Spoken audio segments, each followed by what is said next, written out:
The pen that Colonel Holloway used to sign the recommendation for Major Elena Vance's administrative separation was a silver Montblanc, a gift from his wife on their 20th anniversary, and it made a tiny, scratching sound on the vellum paper that felt to Elena like a shovel hitting dry earth. She sat perfectly still in the hard-backed chair of Conference Room 4B at Fort Belvoir, her spine not touching the wood, her hands resting flat on her thighs. The air in the room smelled of lemon-scented furniture polish and the faint, metallic tang of the industrial air conditioner struggling against the humid Virginia morning. Outside the window, a line of oaks swayed in the breeze, but inside, the air was stagnant, heavy with the weight of a career being dismantled with surgical precision. Elena didn't look at the colonel's face, she looked at his hands. She watched the way his thumb twitched after he capped the pen, a subtle rhythmic tick that told her he was lying to himself about how much he regretted this. He wasn't sorry.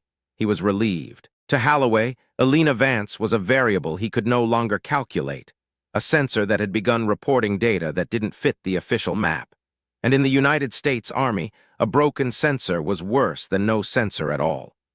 Elena was 34 years old, and she had spent 12 of those years learning how to listen to things other people ignored. She was born in Steubenville, Ohio, a town where the rhythm of life was dictated by the dying gasps of the steel mills and the long, low whistles of freight trains cutting through the valley at 3 in the morning. Her father had been a foreman at the works, a man who could tell if a blast furnace was going to fail just by the way the floor vibrated under his boots. He had taught her that everything in the world had a frequency, a hum. He called it, and if you listened closely enough, you could hear the cracks before they appeared. Elena had taken that Ohio steel town intuition and weaponized it. She hadn't gone to the academy. She'd gone to Ohio State on an rock scholarship, then straight into intelligence, where she discovered that her father's hum was actually a rare neurological condition called hyperacoustic synthesis. She didn't just hear sounds. Her brain mapped them into three-dimensional architecture. She could hear the mechanical stress in a helicopter's rotor assembly 2 hours before the metal fatigued. She could hear the specific cadence of a man's pulse when he was holding a secret. In the hearing room, the silence was its own kind of architecture. There were 4 officers on the board, 3 men and 1 woman, all of them wearing the green service uniform with the kind of crispness that suggested they hadn't seen a forward operating base in a decade. They had spent the last 6 hours reviewing her fitness for command, which was a polite military euphemism for deciding if she was clinically insane. To them, Elena's recent reports from the border of the tri-border area in the Middle East were the ramblings of an officer who had stayed downrange too long. They called it acute stress-induced perceptual distortion. They said she was seeing ghosts on the radar and hearing voices in the static. They told her that the Special Forces ODA she claimed had been ambushed and captured was, according to every GPS ping and satellite uplink, currently resting safely at a secure waypoint 70 miles away. Elena knew the GPS pings were a loop. She knew because she had heard the tiny, infinitesimal skip in the digital carrier wave, a ghost of a sound that occurred every 44 minutes, like a record needle jumping a groove. It was a sophisticated spoof, the kind of electronic warfare only a state-level actor should be able to pull off, but the board didn't want to hear about carrier waves. They wanted to hear why she had disobeyed a direct order to stand down her intelligence cell. They wanted to know why she had spent 72 hours straight in a dark room, refusing to eat or sleep, chasing a feeling that the most elite soldiers in the world had been erased from the map without a sound. Colonel Holloway cleared his throat. The sound was dry like sandpaper. Major Vance, do you have anything to add before we finalize the board's recommendation to the general? Elena shifted her gaze from his hands to his eyes. Her own eyes were a pale, washed-out blue, the color of the sky over the Ohio River on a winter morning. She didn't blink, she didn't beg. She didn't offer a defense of her mental state because she knew that in this room her sanity was a matter of consensus, not fact. The frequency of the spoof is 12.4 gigahertz, Colonel, she said, her voice low and steady, carrying the flat, unhurried cadence of the Midwest. If you adjust the filters on the Fort Meade uplink to account for a phase shift delay of 0.02 milliseconds, you'll find that the signal you're tracking isn't a team of green berets. It's a stationary beacon hidden in a goat shed. And if you're still tracking that beacon in an hour, you're going to be tracking it while those men are being moved across the border into a place we can't follow. The woman on the board, a lieutenant colonel named Sarah Jenkins, sighed and looked down at her tablet. Major, we've had the technicians at Cyber Command look at your theory. They found no evidence of a phase shift. They found no spoof. What they found was a highly decorated officer who hasn't slept more than 4 hours a night in 6 months, and who, by her own admission, hears things that the most sensitive equipment in the world cannot detect. We aren't trying to punish you, Alina. We're trying to get you help. Alina felt the rage then, but she kept it behind her ribs, a cold, controlled fire. It wasn't the rage of someone being insulted. It was the rage of a navigator watching a ship head straight for a reef, while the captain insisted the water was deep. She thought about Sergeant First Class Miller, the team lead of the ODA out there. She had shared a cup of lukewarm, bitter coffee with him 3 weeks ago at a dusty strip in Jordan. He had talked about his daughter's dance recital in Fayetteville. He had a habit of tapping his wedding ring against his canteen, a rhythmic tink-tink-tink that Alina had memorized. She had heard that tink over an open mic 3 nights ago, right before the screaming started and the line went dead. But the official log said there was no screaming. The log said the line never went dead. "I don't need help, ma'am," Alina said. "I need you to look at the negative space." "The negative space?" Holloway repeated, shaking his head. He looked at the other board members. "This is exactly what the psychiatric evaluation flagged. The use of abstract, non-military terminology to describe perceived tactical threats. Major, you are being relieved of command effective immediately. You will surrender your credentials to the MP outside this door. You are to remain on post at the BOQ until the discharge papers are processed. We're recommending a medical discharge, which will preserve your benefits, but only if you cooperate with the transition team." Alina didn't move. She felt the weight of her silver oak leaves on her shoulders. She had earned them in places these people only saw in PowerPoint slides. She had earned them by finding an insurgent cell in the Kunar Valley because she could hear the specific resonance of the caves they were hiding in. She had earned them by being the one person who didn't look at the screen, but at the world the screen was trying to represent. "I won't be going to the BOQ, Colonel," she said. Holloway's eyes narrowed. "That wasn't a suggestion, Major." "I have 12 hours of leave saved up," Alina said, her voice gaining a slight, sharp edge.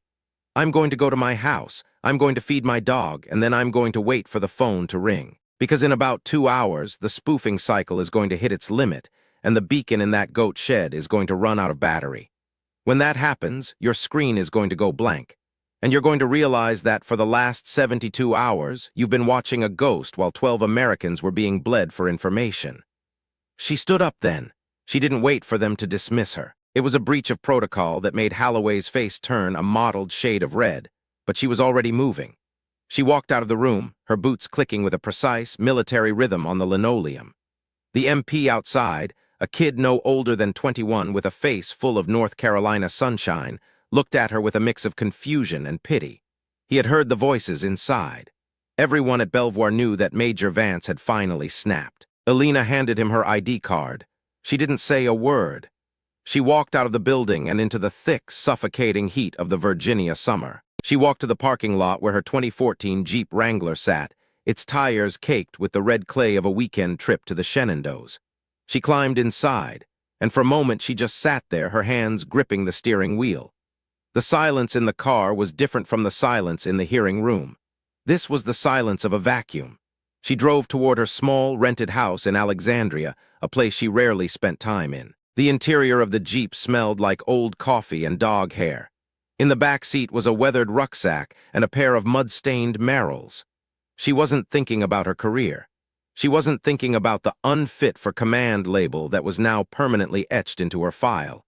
She was thinking about the tink-tink-tink of Miller's wedding ring. When she arrived home, her dog, a black and tan mutt named Barley that she'd rescued from a shelter in Kentucky, was waiting at the door. He didn't bark. He just leaned his weight against her leg, sensing the vibration of her stress. Alina knelt and buried her face in his neck for exactly 5 seconds. She allowed herself that much. Then she stood up, walked to her kitchen, and opened her laptop. She didn't log into the military Nipper or Sipper nets. She didn't have access anymore. Instead, she opened a custom-built Linux partition she designed herself, a tool she used for recreational signal analysis, which, for Alina, was like a normal person doing a crossword puzzle. She had a small, high-gain antenna array mounted in her attic, disguised as a standard TV aerial. It wasn't powerful enough to intercept military satellite traffic, but it was sensitive enough to catch the atmospheric bounce of shortwave frequencies if the conditions were right. She put on her headphones. The world narrowed to a thin, silver line of sound. She tuned past the static of the local radio stations, past the chatter of the Coast Guard, past the digital roar of the cellular networks. She was looking for a specific hum, a low-frequency vibration that shouldn't be there. It was the sound of a pressurized cabin, the sound of a specific type of Russian-made transport plane that she had heard idling on a runway in Damascus 3 months ago. If she was right, and she was always right about the hum, the ODA team wasn't being held in a cellar. They were being moved. She sat in the dim light of her kitchen, the only sound the humming of the refrigerator and the soft breathing of the dog at her feet. An hour passed, then 2. The sun began to dip lower in the sky, casting long, jagged shadows across the linoleum. Alina didn't move. She was a statue of dark competence, her mind processing the layers of noise. Then she heard it. It wasn't a voice. It wasn't a signal. It was a click, a specific rhythmic interruption of the background radiation of the ionosphere. Asterisk click, click, click, click. Asterisk, it was Morse code, but it wasn't being sent by a radio. It was being sent by someone tapping on a hull, someone tapping a wedding ring against the side of a metal fuselage. Asterisk tink, tink, tink, tink. Asterisk, Alina's heart didn't speed up. It slowed down, her vision sharpened. She grabbed a pen, a cheap plastic bic, not a Mont Blanc, and began to write. She wasn't writing words. She was writing coordinates based on the Doppler shift of the tapping. She could hear the change in the pitch as the plane moved away from the nearest relay station. She was calculating the speed and trajectory of a ghost. Suddenly, her phone buzzed on the counter. It was a text from a number she didn't recognize, but the area code was 703, the Pentagon. Asterisk, the beacon just went dark. Asterisk, the message read. Asterisk, Holloway is losing his mind. Where are you? Asterisk, it was from Sarah Jenkins, the woman on the board, the one who had looked at her with pity. Alina didn't reply. She didn't have time. She was listening to the tink of the ring, but now there was something else. A new frequency was bleeding into the channel. It was a high-pitched, digital whine, the sound of a data burst being transmitted from a different source. It was a video file, a large one. It was being uploaded to a public server in the Netherlands, then routed through a dozen VPNs before being blasted toward every major news outlet and military command center in the world. Alina realized then that the threat wasn't just the capture of the ODA. The threat was the tape, the hostage tape. It wasn't a record of a defeat. It was a weapon designed to shatter the American public's trust in the military's ability to protect its own. And it was hitting the Pentagon's servers at the exact moment the board was signing the papers to silence the only person who knew it was coming. She watched the progress bar on her own unauthorized intercept. 10%, 20%. She could hear the data screaming through the wires, a digital cacophony that felt like a physical weight in her ears. Back at Fort Belvoir, the atmosphere in the Tactical Operations Center had shifted from bureaucratic boredom to absolute, unadulterated panic. The ghosts Alina Vance had seen were no longer abstract. They were screaming from every monitor in the room. The board hadn't even finished the paperwork. The silver Mont Blanc was still sitting on the table in room 4B. Alina sat in her kitchen in Alexandria, her headphones on, her eyes fixed on the coordinates she'd scrawled on a napkin. She knew what was on that tape. She didn't need to see it. She could hear the pain in the tapping. She could hear the location of the plane. And she knew that the men who had just voted her unfit for command were now staring at a screen, realizing they had spent the last 12 hours burying the only woman who could save those 12 men. She stood up, grabbed her rucksack, and headed for the door. She didn't have a command. She didn't have a rank. She didn't have permission. But she had the frequency. As she stepped out into the humid Virginia evening, the air felt different. The hum of the world had changed. It was no longer the sound of a career ending. It was the sound of a war beginning, and for the first time in years, Alina Vance felt perfectly, terrifyingly at home. The drive back to the Pentagon wasn't a choice. It was a reflex. She didn't go as an officer. She went as a ghost. But as she merged onto I-395, she saw the black subs already screaming toward her exit, their lights flashing blue and red. They weren't coming to arrest her. She knew the sound of those engines. They were the heavy-duty Suburbans of the Secretary of Defense's personal security detail. They weren't stopping her. They were flanking her. Her phone rang. It was the internal line for the Joint Chiefs of Staff. Alina answered it on the first ring. She didn't say Major Vance. She didn't say hello. She just said, they are at 34 degrees north, 45 degrees east. The plane is a modified IL-76. They have 40 minutes before they clear the border. Are you listening now, Colonel? There was a long silence on the other end, a silence that cost someone everything. Major, the voice on the other end said. It wasn't Holloway. It was a voice she'd only heard on the news. The board's vote has been suspended. We need you in the tank, now. Alina looked at the road ahead, the lights of D.C. blurring into a single, sharp line. I'm already there, she said. The story was no longer about a discharge. It was about the cost of being right.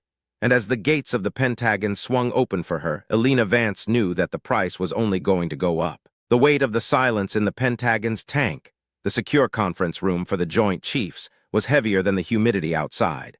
When Alina walked in, she didn't look like an officer under review. She looked like the only person in the room who wasn't drowning.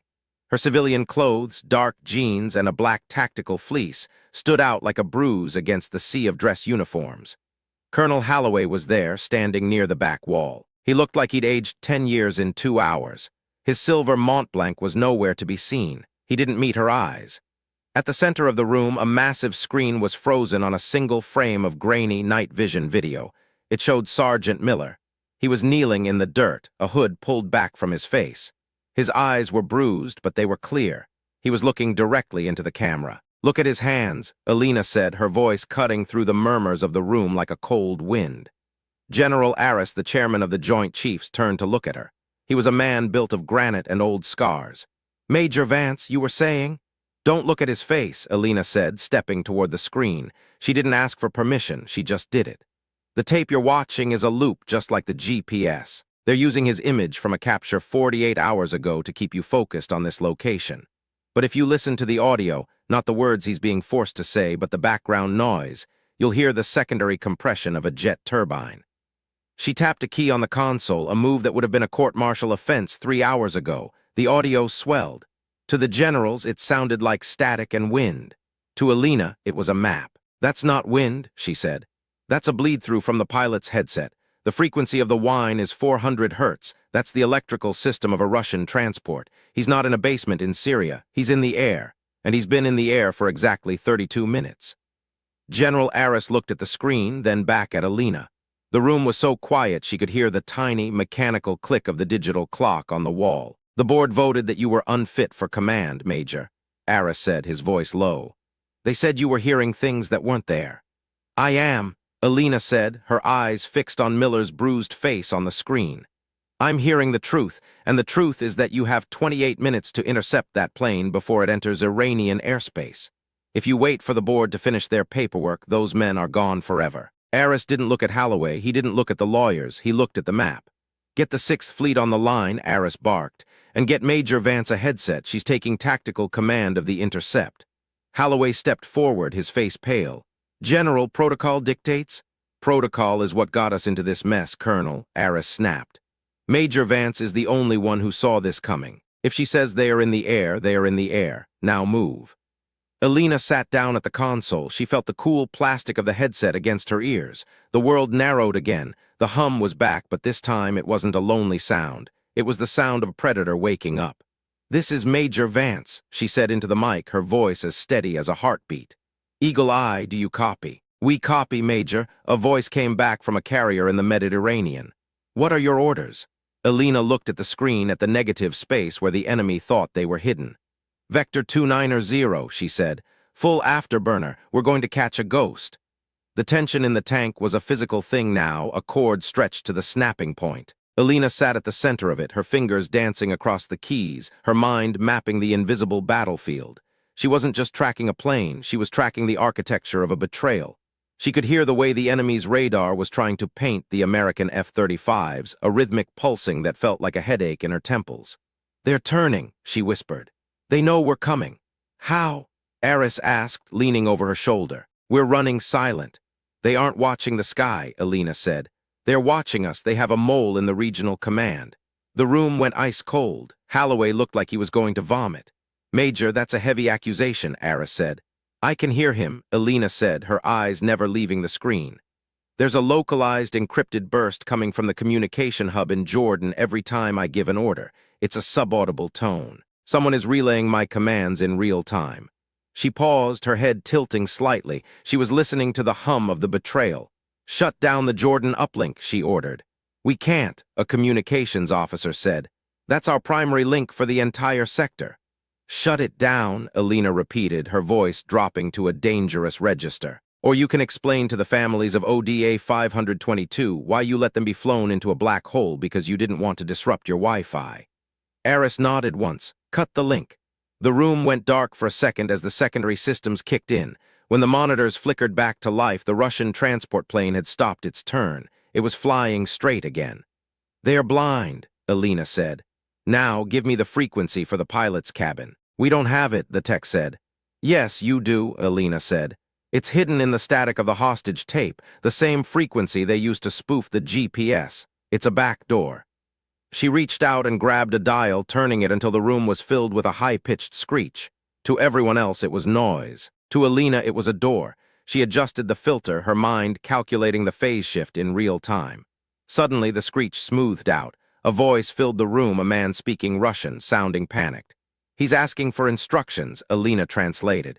He's lost his guidance from Jordan. He doesn't know if he should continue to the border or ditch. Tell him to land, Aris said. He won't listen to a general, Alina said. He'll only listen to the man who was paying him. She looked at the communications officer. Can you mask my voice? I think so. What do you need? I need to sound like the architect, Alina said. The room watched in stunned silence as Alina Vance, the woman they had voted to discharge, began to speak into the mic. Her voice didn't change much to the human ear, but the digital masking software, guided by her precise instructions on the frequency shifts, transformed her words into a low, gravelly rasp that sounded like a nightmare. She spoke in Russian, a language she'd learned by listening to intercepted tapes until she could hear the regional accents of the men speaking. The pilot responded immediately. He sounded relieved. What did you tell him? Aris asked after Alina cut the mic. I told him the plan has changed, Alina said, her face expressionless. I told him the Iranians are going to shoot him down to cover their tracks. I told him to bank left and head for the abandoned strip at Al-Azraq. I told him I'd have his money waiting. Will he believe it? He's a mercenary, Alina said. He's more afraid of his employers than he is of us. And right now, I'm the only one talking to him. The next 20 minutes were the longest of Alina's life. She watched the little blip on the screen, the Il-76, slowly bank away from the Iranian border. Behind it, 2 F-35s were closing the gap, their pilots waiting for the order to engage. Don't shoot, Alina whispered. If you shoot, the tape becomes a martyr's record. We need them alive. The blip moved lower and lower. It was descending toward the Jordanian desert. He's on final approach, Alina said. The room held its breath. On the screen, a satellite feed switched to infrared. A long, dusty runway appeared in the middle of the blackness. The transport plane touched down, a plume of heat trailing behind it as it skidded along the sand. Touchdown, the tech yelled.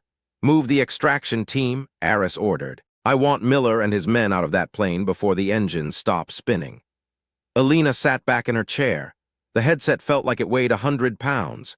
She could hear the sound of the F-35 screaming overhead, a victory lap that only she could truly appreciate. She could hear the tink-tink-tink of the wedding ring again, but this time it was different. It was fast. It was frantic. It was a heartbeat. The video feed from the ground team cut in.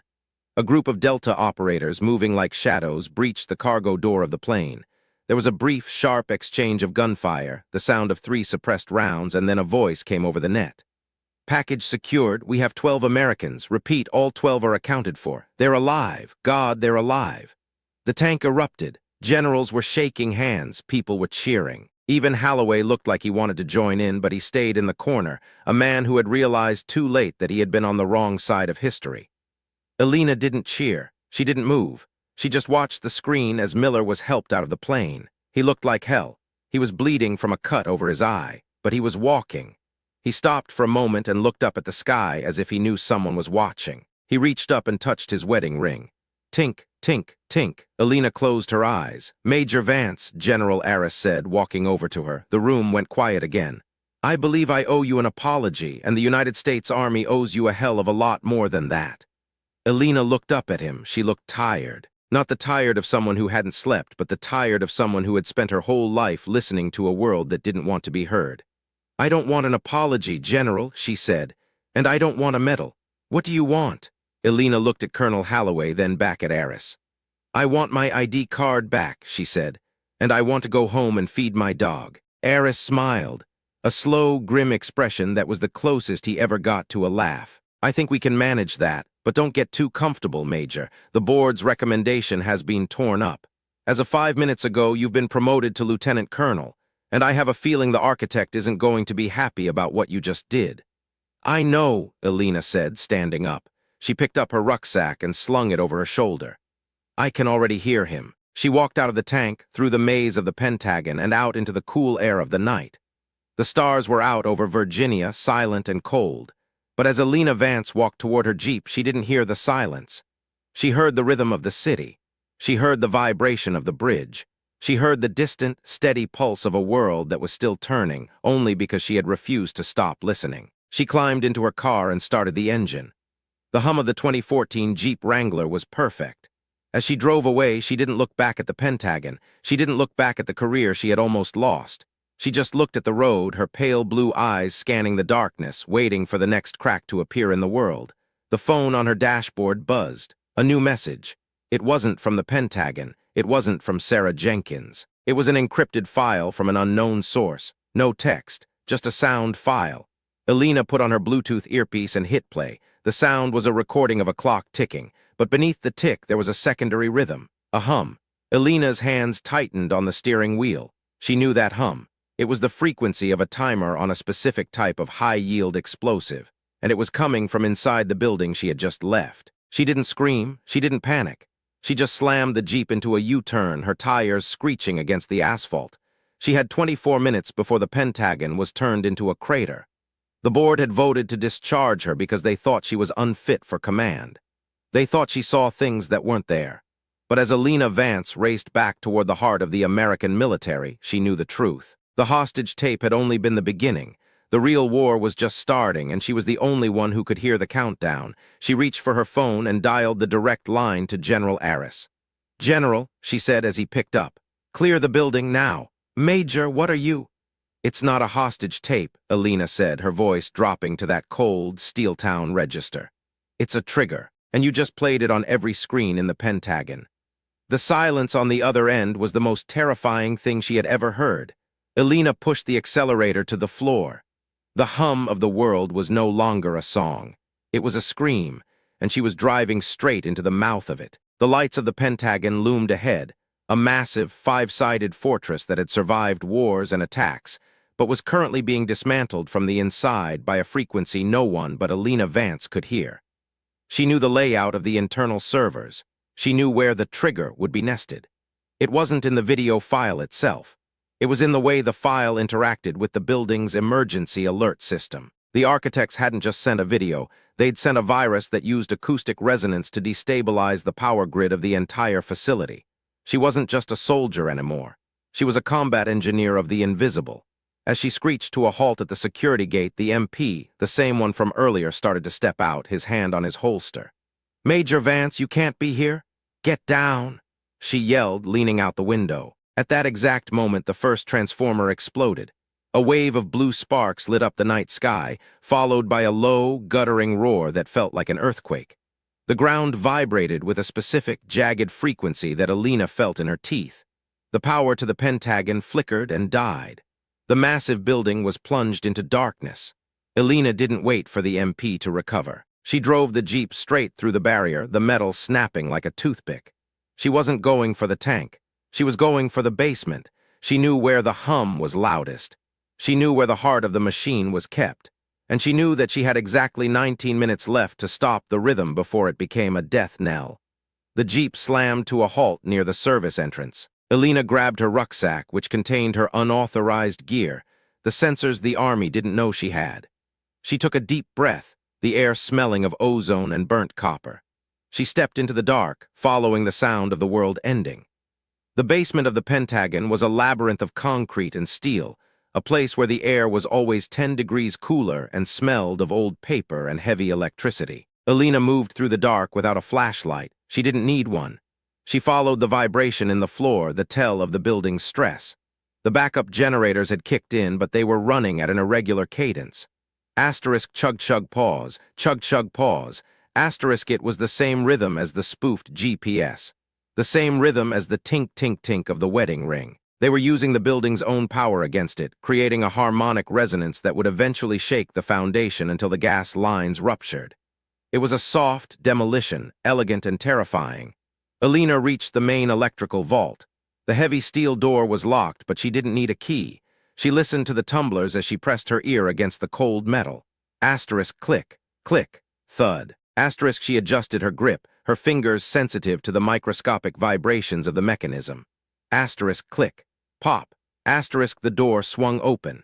Inside, the vault was a storm of light and noise. High-voltage cables were humming with a frenetic energy, the sound like a million angry bees. At the center of the room was a small, black box wired into the main distribution hub. It was the source of the frequency. Alina knelt in front of it. Her hands were perfectly still, despite the fact that the floor was now visibly shaking. She could hear the countdown. It wasn't a digital clock. It was the tightening of a wire inside the box, a mechanical tension that was nearing its limit. She reached into her bag and pulled out a pair of precision snips. Major Vance. The voice came from the shadows behind her. Alina didn't turn around. She knew the sound of those boots. Colonel Holloway, she said, her voice flat. I wondered when you'd show up. You shouldn't be here, Alina, Holloway said. He stepped into the light of the arcing cables. He wasn't wearing his dress uniform anymore. He was wearing a dark windbreaker, and he was holding a suppressed Glock 19. You're the one who provided the regional command codes, aren't you? Alina asked, her eyes still on the black box. That's why the signal from Jordan was so clean. You weren't just incompetent. You were the architect's floor manager. Holloway's face was a mask of calculated regret. The system is broken, Alina. You know that better than anyone. They were going to throw you away like a piece of trash. I was trying to save the institution by clearing out the rot. The ODA was supposed to be a distraction. This, he gestured to the humming vault, this is the reset button. You're going to kill thousands of people to reset a system? Alina asked. She felt the rage again, but she kept it cold. She was listening to the wire inside the box. It was seconds away from snapping. It's a controlled collapse, Holloway said. A new leadership will rise from the ashes, one that listens to people like you, but only if you step away from that box. I don't think so, Colonel, Alina said. I don't want to kill you, Major. You're the only one who's actually good at this. Join us. We can build a world where the frequency is always clear. Alina finally turned to look at him. Her pale blue eyes were as hard as the steel her father had forged. The frequency is never clear, Colonel, she said. The world is full of noise. That's what makes it real. And you're just more static. Holloway leveled the gun at her chest. Step away. Alina didn't step away. She reached out and grabbed the black box. You can't shoot me, she said. If you do, my hand will slip and the resonance will hit the critical point immediately. We'll both be vapor before the bullet even clears the barrel.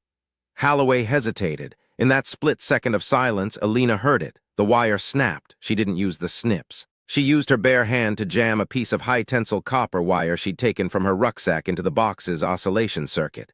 The hum changed instantly.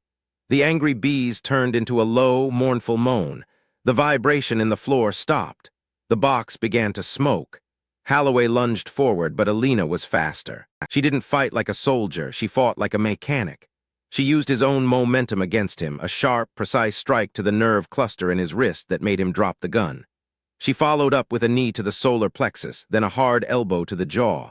Holloway went down, gasping for air. Alina didn't look at him. She looked at the box. The smoke was clearing. The lights in the vault began to stabilize. The Pentagon was still standing. She picked up Holloway's gun and cleared the chamber, then dropped it into her bag. She stood over him, her breathing barely elevated. The board was right about one thing, Colonel, she said, her voice echoing in the now-quiet vault. Holloway looked up at her, blood leaking from his lip. What? I am unfit for command, Alina said, because I don't follow the rhythm of the people in charge. I follow the rhythm of the truth, and the truth is you're under arrest. She didn't wait for the MPs to arrive. She knew they were coming. She could hear the rhythmic thud of their boots on the stairs 3 levels up. She walked out of the vault, past the smoking wires and the broken man, and headed for the exit. When she reached the surface, the sun was just beginning to peek over the horizon. The sky was a pale, bruised purple. General Aris was standing by her jeep, surrounded by a dozen security personnel. He looked at her, his eyes taking in the soot on her face and the copper wire still clutched in her hand. "Major Vance," he said. "Colonel Holloway is in the electrical vault," Alina said. "He's the one who's been feeding the architect. The bomb was a harmonic resonator. It's neutralized." Aris looked at the building, then back at her. He didn't say anything for a long time. "You saved this place twice in one night, Alina," he finally said. "I saved the people," Alina corrected. "The building is just concrete." "What now?" Alina looked at her Jeep. She thought about her dog. She thought about the tink-tink-tink of Miller's ring. "Now," she said, "I'm going to go home, and then I'm going to find the man who sent that video because I know what he sounds like now." Aris nodded. "We'll have your new orders ready by noon." "Don't bother," Alina said. She pulled her ID card, the one the MP had given back to her, and dropped it onto the hood of the general's car. "I'm not a major anymore, and I'm not a lieutenant colonel." "Then what are you?" Alina climbed into her Jeep and started the engine. She looked at the general, her pale eyes reflecting the first light of the morning. "I'm the person who listens," she said. As she drove away from the Pentagon, the radio in her Jeep caught a stray signal. It was a song, an old, scratchy blues track from a station in West Virginia. Alina didn't turn it off. She listened to the melody, but more importantly, she listened to the cracks in the record, the tiny, rhythmic imperfections that told the story of how much it had been played. The cost of the night was heavy. Her career was gone. Her name would be a classified footnote. Her life would never be the same. But as she headed toward the highway, the hum of the world felt right for the first time in years. She was right. She was alive, and she was listening. And somewhere, thousands of miles away, the architect was about to find out that the most dangerous woman in the world wasn't an army. She was a frequency, and she was coming for him. The tires of the Jeep Wrangler screamed against the pavement of the Shirley Highway, a high-pitched, rhythmic wail that Alina Vance's brain translated into a desperate, rising scale. It was the sound of friction resisting momentum, but to her, it was a jagged line of heat slicing through the humid Virginia night. Behind her, the Pentagon sat like a massive, brooding mountain of concrete, its windows dark but its internal nervous system currently saturated with a frequency designed to kill it. She could still hear the tick in her earpiece, that digital, subaudible pulse she'd intercepted from the Dutch server. It wasn't just a countdown, it was a carrier wave. The architect hadn't just sent a video of Sergeant Miller to demoralize the Joint Chiefs. He had sent a Trojan horse made of sound. Every computer, every television, every secure monitor in that building that had played the file was now vibrating at a frequency that shouldn't exist in nature. It was a sonic resonance attack, a weaponized version of the same principle that allows a soprano to shatter a wine glass. Only the glass in this case was the high-tensile steel and tempered glass of the most fortified building on Earth. "General, you have to cut the master power." Alina shouted into the phone, her voice competing with the roar of the wind through the Jeep's plastic windows. "It's not in the software, it's the hardware. The vibration is slave to the cooling fans of the server racks. If you don't kill the grid, the resonance is going to hit the structural threshold in 12 minutes. Major, we're trying to authorize a hard kill on the server rooms, but the automated fire suppression has locked the doors." General Aris's voice was fractured by static. The Pentagon's internal comms were already beginning to fail as the frequency scrambled the radio waves. "Holloway is in custody, but he's not talking. He just keeps looking at the clock." Because he knows the clock isn't in the room, Alina snapped. She swerved around a slow-moving sedan, the smell of burnt rubber and ozone filling the cabin. "It's the building itself. Aris, listen to me. I need you to find the central HVAC control. The vibration is traveling through the ventilation ducts. It's using the air to amplify the wave. You have to vent the atmosphere in the E-ring. Venting the E-ring will trigger a level 4 biohazard lockdown," Aris said. "I don't have the authority to bypass." "Forget authority." Alina's grip on the steering wheel was so tight the leather groaned. "The frequency is currently at 440 Hz and rising. When it hits 528, the glass in the command center is going to liquefy. You have 10 minutes before the tank becomes a pressure cooker." She didn't wait for his answer. She didn't have 10 minutes. She knew the architect better than Aris did, even though she had never seen his face. She knew him by the hum of his logic. He was a man who appreciated the symmetry of destruction. The Pentagon was the symbol of the machine, but it wasn't the target. It was the instrument. She slammed the Jeep into a U-turn, the chassis leaning hard as she crossed the median. She wasn't going back to the Pentagon. She was going to the source. The tick in her ear had a secondary echo, a ghost of a sound that occurred every 3 seconds. To a normal ear, it was background noise. To Alina, it was a GPS coordinate. The signal was being relayed through a shortwave tower in the rolling hills of Loudoun County, a place where the wealthy lived in horse country, and the government hid its most sensitive data centers behind rows of ancient oaks and white picket fences. As she raced toward the dullest toll road, the world outside her window began to change. The dense urban sprawl of Arlington gave way to the manicured, eerie perfection of the northern Virginia suburbs. The air here smelled of freshly cut grass and the metallic tang of the distant Potomac. Alina's mind was a flurry of calculations. She was mapping the signal's path, feeling the way it bounced off the ionosphere, listening for the hollow spot in the static that would indicate the transmitter's location. She felt the specific weight of her gear shifting in the back seat. The rucksack she'd packed for life she thought was over. Inside was a specialized acoustic coupler, a handheld signal analyzer she'd built herself using parts scavenged from a downed Predator drone in Kandahar, and a bottle of water she'd forgotten to drink. It was a meager arsenal against a state-level cyber-terrorist, but Alina Vance had spent 12 years proving that a single focused mind could hear the crack in a dam before the engineers even knew the water was rising. Her phone buzzed again. It wasn't Aris. It was a number she hadn't seen in 3 years. Alina! The voice was like low-grade gravel, a sound she remembered from the dark corners of 100 briefing rooms. Master Sergeant Elias Thorne. He had been her spotter in the Cunnar, the only man who didn't look at her like she was a circus act when she told him the wind was singing, in a way that meant an ambush was 3 miles out. He had retired after a roadside IED took 3 fingers from his left hand and a piece of his soul he hadn't yet found a way to replace. "Elias," she said, her voice softening for the first time that night. "How did you get this number?" "The same way you're currently breaking every traffic law in the Commonwealth of Virginia," Elias said. She could hear the sound of a heavy engine in the background, a diesel truck, probably his old Silverado. "I'm 6 miles behind you on the 267. I saw the flash at the Pentagon from my porch in Fairfax. Then I heard the air."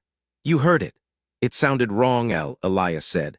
"Like a bell that's been rung but won't stop vibrating. I knew it was you. You're the only person I know who fights with the air." "I need a hand, Elias," she said, her eyes fixed on the horizon. "There's a relay tower near Middleburg. It's pushing a harmonic pulse into the Pentagon's grid. If I don't shut it down, the whole structure is going to experience a structural resonance failure." A relay tower. Those things are guarded by private security firms with more firepower than a small nation. Elias said, "What's the plan?" "The plan is to find the frequency and invert it," Alina said. "I'm going to use the architect's own signal to cancel out the resonance, but I need someone to watch the perimeter." Holloway wasn't working alone. He was just the inside man. The architect has cleaners on the ground. "I'm already there," Elias said. "I've got my old Remington and enough caffeine to see through time. Just tell me where the shadow is and I'll put a hole in it." Alina felt a small, sharp spark of something like hope. Elias was the only one who truly saw her, not as a major, not as a woman in a man's world, not as a neurological anomaly. He saw her as the navigator. "The coordinates are 38. 97 north, 77, 72 west, she said. "It's an old farm property, but the hum says it's been reinforced with lead-lined concrete." "Elias, if this goes wrong, the blast won't be fire. It'll be sound. Your ears will bleed before you even know you're hit. Where the suppressors." "Copy that. See you at the fence, El." She hung up, the silence of the Jeep returning. She looked at Barley, who was sitting in the passenger seat now, his ears perked, his head tilted. He could hear it, too. The low-frequency vibration was beginning to affect the local wildlife. She saw a flock of birds rise from the trees in the darkness, flying in erratic, panicked patterns.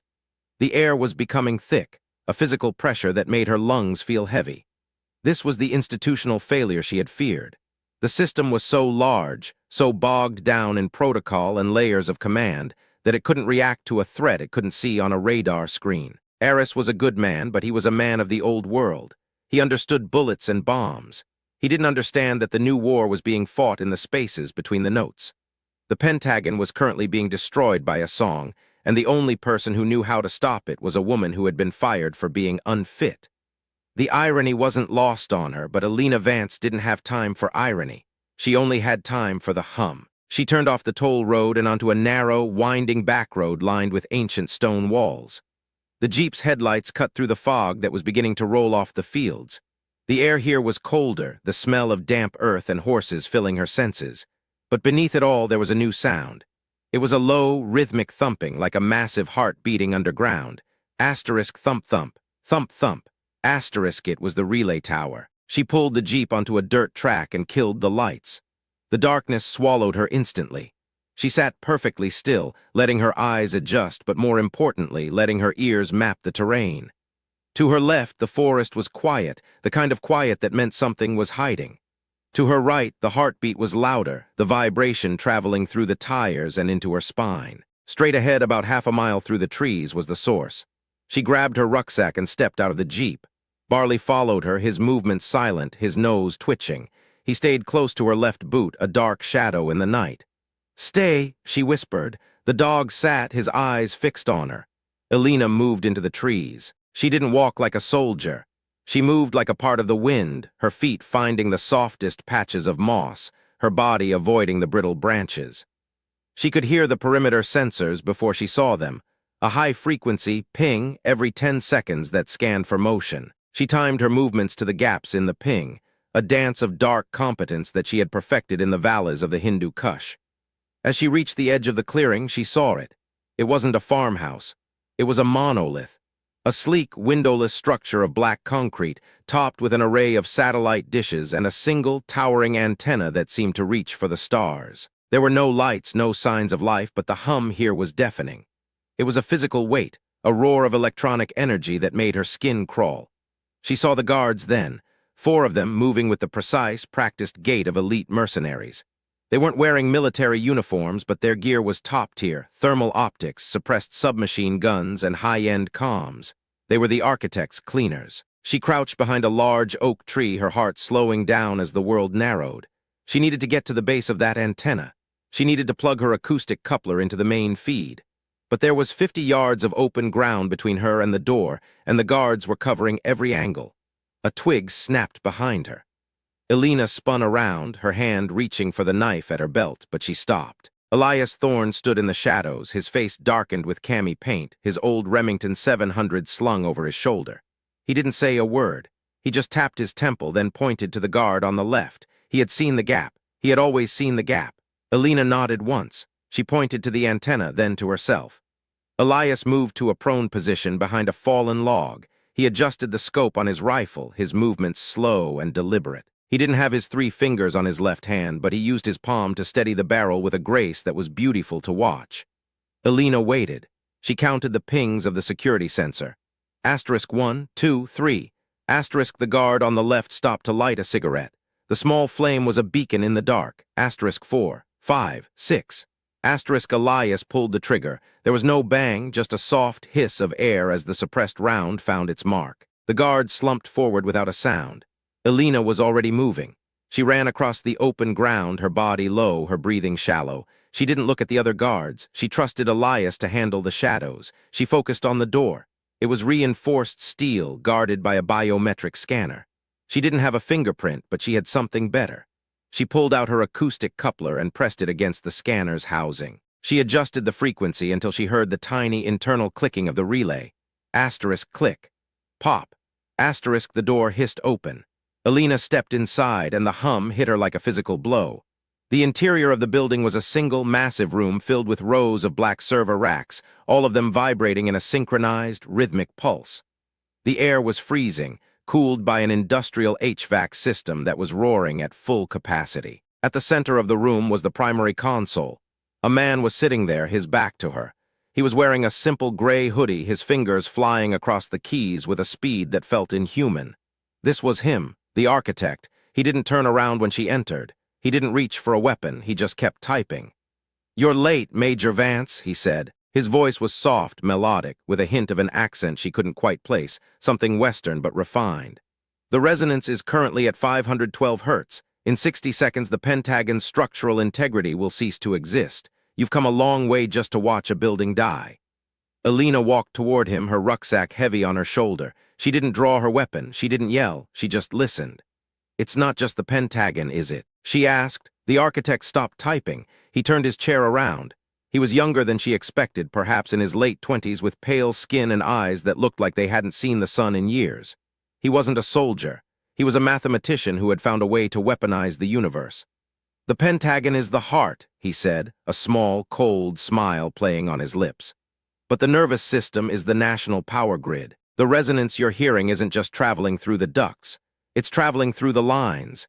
Every transformer between here and the Atlantic is currently vibrating in sympathy. When the Pentagon goes, the grid follows. A total blackout from D.C. to Boston. A silent, perfect reset. A lot of people will die," Alina said. "People die every day for less noble reasons," the architect said. "I'm giving this country something it hasn't had in a century. Silence. A chance to stop the noise and remember what it means to be a nation instead of a machine." "You're not giving them silence," Alina said, stepping closer. "You're giving them a grave. And you're doing it because you're afraid of the sound you can't control." The architect's smile faded. "I control everything, Major. I've mapped every frequency. I've accounted for every variable, even you. I knew you'd come. I knew you'd find the tower. I even knew you'd bring your broken little spotter." He reached out and tapped a key. Outside, a massive explosion rocked the building. "Elias!" Alina screamed. "He's fine," the architect said, his voice calm. "For now. That was just a localized acoustic charge to keep him busy. But it's over, Alina. Look at the monitor." On the screen, a graph showed the resonance wave approaching the critical 528 Hz mark. The line was a jagged red spike that looked like a heartbeat flatlining. 50 seconds, the architect said. "There's no time to hack the system. No time to shut down the power. You've lost." Alina looked at the screen, then back at the man. She felt the rage then, but she didn't let it out. She turned it inward, focusing it into the hum.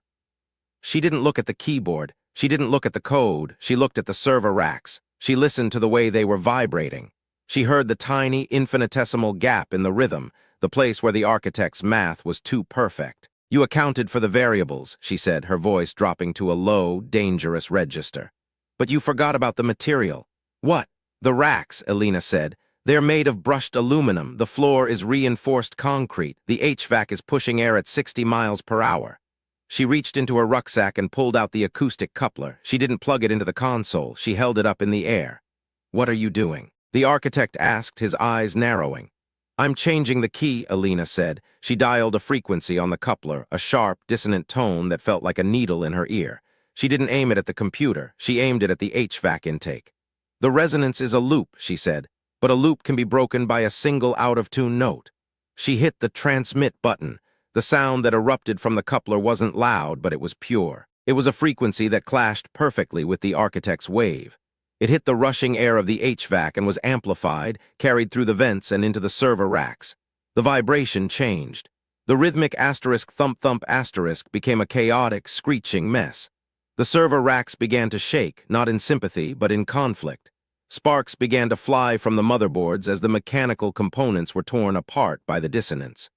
"No!" the architect yelled, lunging for the console, but it was too late. The red line on the monitor didn't hit the 528 mark. It shattered. The graph turned into a blur of static, and then the screen went black. The building groaned. The massive antenna on the roof began to vibrate with a sound like 1,000 violins snapping at once. "You killed it," the architect whispered, his face pale with shock. "You destroyed the resonance." "I didn't destroy it," Alina said, her breathing heavy. "I just reminded the world that it's not a machine." Outside, she could hear the sound of the diesel truck Elias. He was moving, he was alive, but the danger wasn't over. The architect looked at her, and for the first time she saw real fear in his eyes, but it wasn't fear of her. It was fear of what he had started. "You think you stopped it?" he asked, his voice trembling. "That was just the first movement, the relay in Jordan, the one you shut down." It wasn't a comms link, it was a secondary trigger. If the main signal in D.C. is interrupted, the Jordan relay enters an automated feedback loop. It's a fail-safe, Major, a dead man's switch. Alina's heart skipped a beat. "Where is it?" she asked. "It's not in Jordan," the architect said, a dark, hysterical laugh escaping his lips. "The signal is being routed through a commercial satellite, the Helios 7.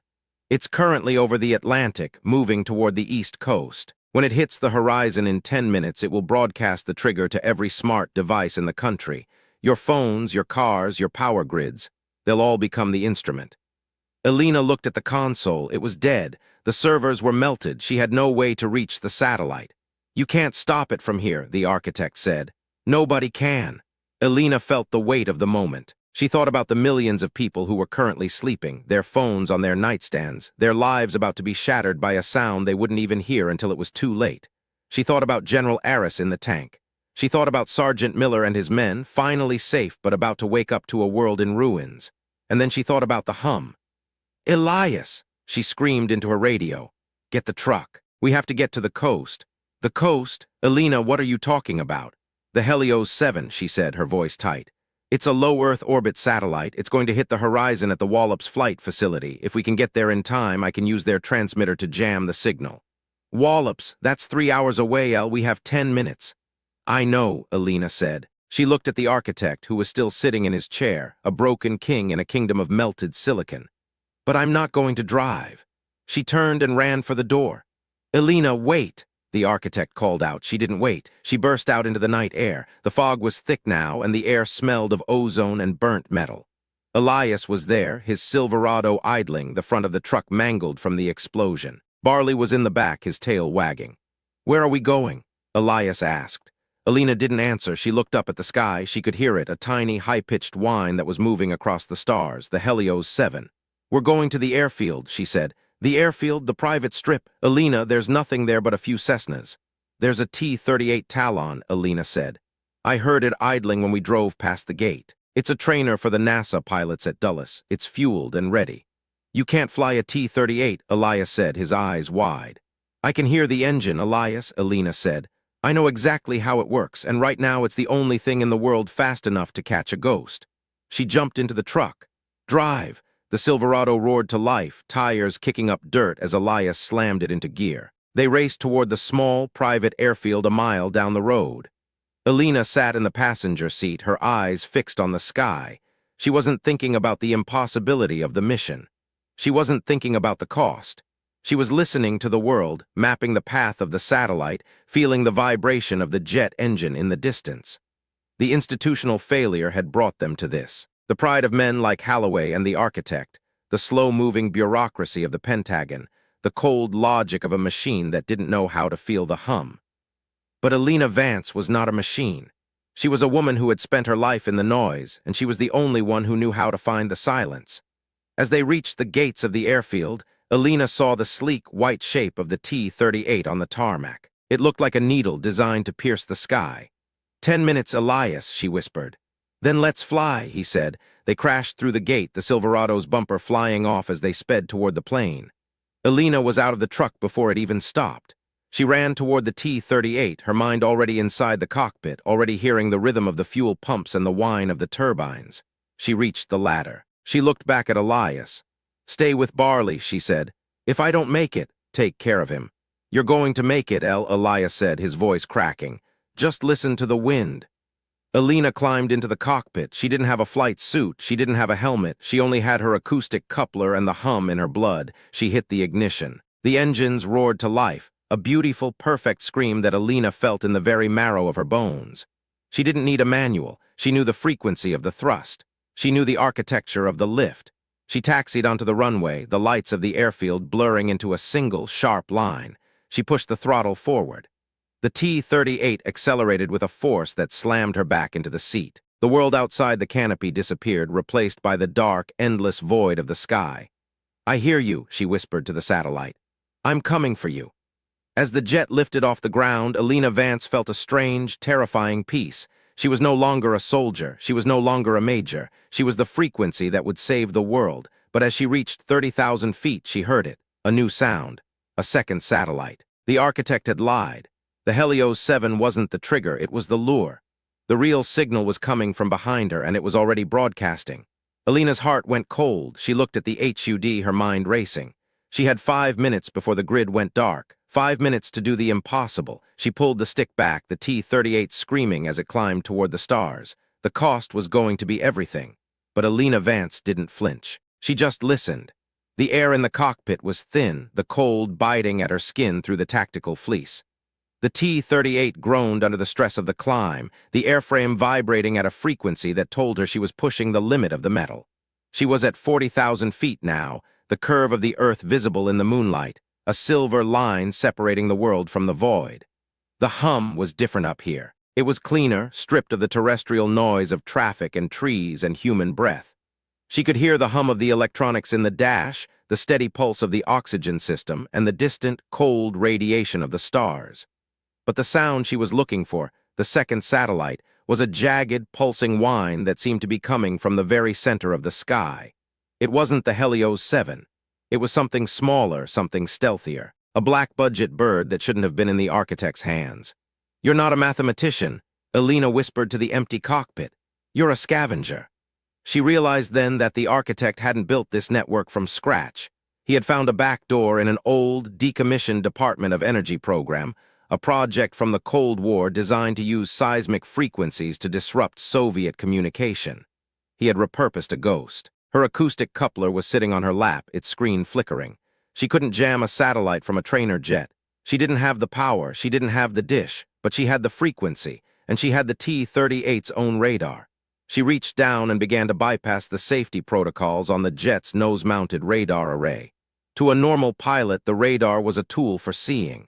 To Elena, it was a speaker. If she could modulate the pulse width of the radar's signal, she could turn the entire nose of the plane into a directed energy weapon. It wouldn't destroy the satellite, but it would blind it. It would flood the receiver with so much noise that the trigger signal would be drowned out. The problem was the math. She had to hit the exact harmonic of the satellite's receiver while moving at Mach 1.2 in an unpressurized cockpit without a computer to guide the modulation. She had to do it by ear. "Come on," she said, her voice a rasp in the thin air. "Talk to me." She closed her eyes. She let the plane become an extension of her body. She felt the vibration of the engines in her feet, the pressure of the air against the canopy in her chest. She listened to the whine of the second satellite. Asterisk wee-oo-o, wee-oo-o, wee-oo-o. Asterisk it was a trill, like a bird with a broken wing. She reached for the radar controls. Her fingers moved with a dark, terrifying competence, adjusting the dials by fractions of a millimeter. She wasn't looking at the gauges. She was listening to the change in the engine's pitch. Suddenly, her radio crackled to life. "Major Vance, this is Andrews Air Force Base. You are in restricted airspace. Identify yourself or you will be intercepted." Elena didn't answer. She didn't have time for the military she had just left. "Major Vance, we have 2 F-15s on an intercept course. You have 60 seconds to respond." She could hear them. The F-15s were 10 miles out, their engines a deep, predatory roar that was closing fast. They were the system, trying to protect the sky from a threat they didn't understand. "I don't have 60 seconds, she whispered. The tick in her ear, the trigger signal, was accelerating. The architect's dead man's switch was entering its final phase. The vibration in the T-38 was getting worse. The resonance she had broken at the relay tower was trying to reform here in the fuselage of the plane. The architect had designed the signal to be sticky. It was a harmonic virus. She felt a sharp pain in her ears. A trickle of warmth ran down her neck. Her ears were starting to bleed. "Almost there," she said. She found the note, the anti-sound. It was a low, guttural growl that sat at the very bottom of her hearing. She jammed the radar's transmit button and held it. The T-38 bucked. The electronics in the cockpit flared bright blue and then died. The HUD vanished. The cabin lights went out. The engine sputtered, then roared back to life as the fuel injectors struggled against the electromagnetic surge. But the whine in the sky, the bird with the broken wing, it stopped. The silence was absolute. For one perfect, terrifying second, Elena Vance was the only sound in the universe. The trigger signal was gone. The grid was safe. The Pentagon was still standing, but the T-38 was failing. The radar surge had fried the flight control computer. The stick went limp in her hands. The nose of the plane began to dip, the dark expanse of the Atlantic Ocean rushing up to meet her. "Elena, Elena, do you copy?" It was Elias. His voice was faint, coming through a backup emergency channel. "I copy, Elias," she said. Her voice was peaceful. The hum had finally gone quiet. "The F-15s are painting you. They think you're a rogue. You have to eject." "The ejection seat is electronic, Elias," Elena said, looking out at the stars. The surge killed it. There was a long silence on the other end. "I can hear them, Elias said, his voice breaking. "I can hear the wind." "It's a good sound, Elias," she said. "It's the only sound that matters." She watched the F-15s pull up alongside her, their cockpit lights glowing in the dark. She could see the pilots looking at her, at a woman in a black fleece, her ears bleeding, her hands steady on a dead control stick. They didn't fire. They knew. They could see the ghost. Alina leaned her head back against the seat. She thought about her father in Steubenville. She thought about the blast furnaces and the way the floor used to vibrate under his boots. She thought about Barley waiting by the truck. She had saved the world and nobody would ever know her name.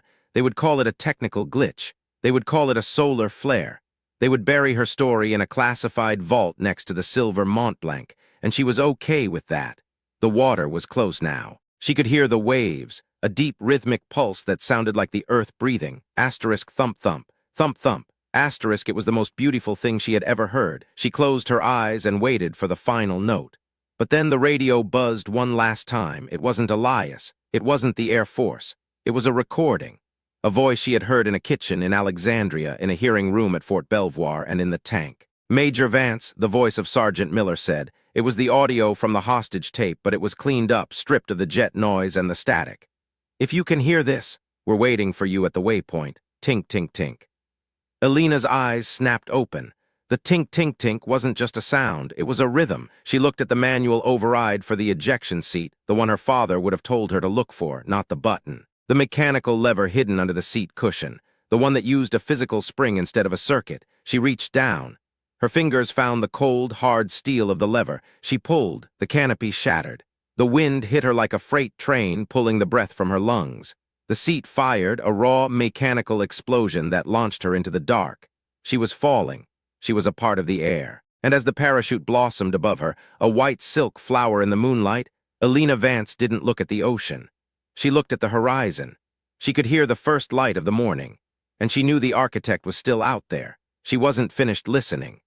The salt water was not a sound, but a cold, heavy erasure that slammed into Alina's lungs before she could register the impact. The Atlantic at 4 in the morning was a black, churning throat, and she had been dropped directly into it. The parachute, which had been a white flower of hope seconds before, was now a predatory shroud, the silk lines tangling around her legs and pulling her down as the weight of her waterlogged tactical fleece and boots began to win the argument with gravity. She couldn't hear the splashing. She couldn't hear the roar of the F-15s circling above, or the distant whine of the T-38s remained sinking into the deep. There was only the thrum of the ocean, a low-frequency vibration that felt like being trapped inside a massive, submerged bell. She didn't panic. Panic was a frequency she had long ago learned to filter out. She reached for the dive knife at her calf, her fingers clumsy and numb from the shock of the temperature. The water was 54 degrees, a thermal thief that was already beginning to steal the clarity from her thoughts. She found the hilt, the serrated edge biting into the paracord lines. 1, 2, 3. She kicked her legs free, the silk drifting away like a dead ghost into the dark. She broke the surface, gasping for air that smelled of brine and jet fuel, but the world was still silent. The silence was the most terrifying thing of all. Her eardrums had ruptured during the high-altitude radar surge, and the world had been reduced to a series of physical pressures. She could feel the vibration of the F-15 engines in her teeth, a rhythmic buzzing that told her they were orbiting at 5,000 feet. She could feel the pulse of the waves against her neck. But the hum, the internal map of the world she had relied on since she was 6 years old, was fractured. It was like trying to navigate a room by feeling the walls with hands that were missing fingers. She looked toward the horizon. The first pale light of dawn was beginning to bleed into the sky, a thin line of gray that offered no warmth. She was 3 miles offshore, somewhere east of the Wallops flight facility. She knew the F-15 pilots had her coordinates, but she also knew the cleaners. The architect wouldn't let her go. He couldn't. She had seen the architecture of his mind, and she had broken the key. He would be coming for the acoustic coupler, or he would be coming to ensure the only witness to his failure was at the bottom of the shelf. A new vibration hit her. It wasn't the jets. It was a sharp, rapid-fire percussion traveling through the water. A boat. A high-performance hull moving fast. It was coming from the east, the direction of the open sea, not the shore. Alina began to swim. Every stroke cost her a piece of her remaining strength. Her muscles were screaming, the lactic acid building a wall of fire inside her limbs. She focused on the rhythm. The ocean had a tempo, a slow 3-4 time signature that she tried to match. Asterisk reach, pull, breathe, reach, pull, breathe. Asterisk she was the only thing moving in a world of black glass, a tiny, desperate signal in a sea of static. She saw the light then. A single, sweeping beam of a searchlight cutting through the mist. It wasn't the warm, yellow glow of a Coast Guard cutter. It was the harsh, blue-white LED of a private interceptor. The boat was a midnight black rib craft, the kind used by special operations or the people who paid to look like them. There were no running lights.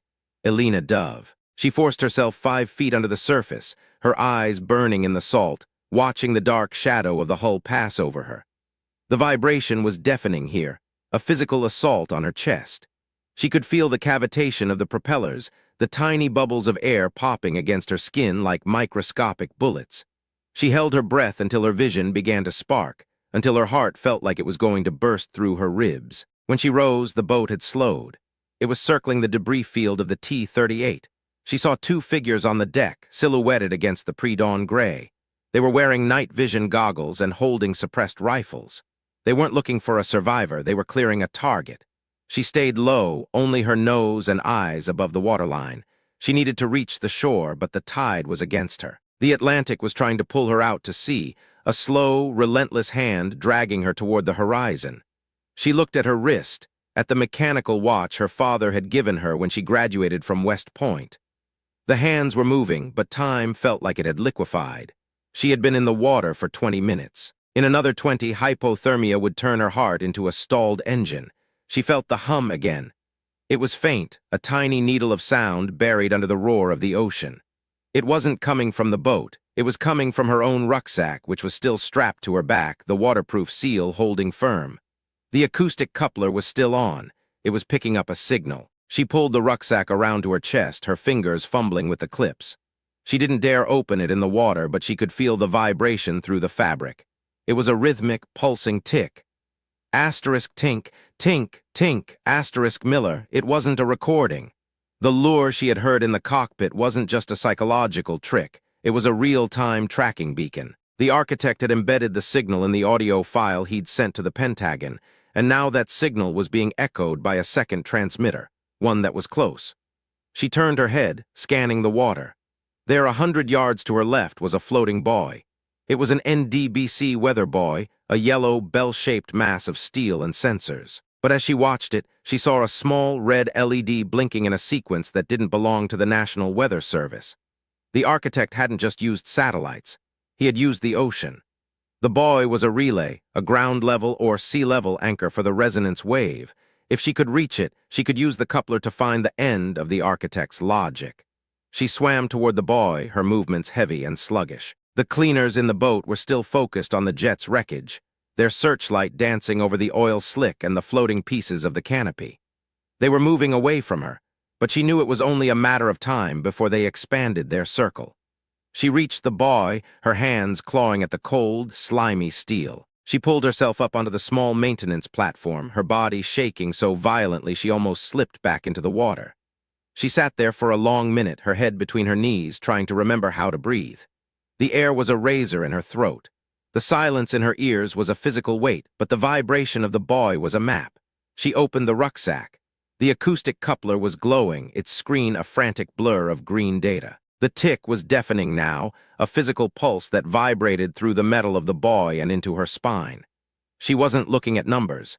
She was listening to the shape of the wave. The buoy wasn't just a relay, it was a sensor.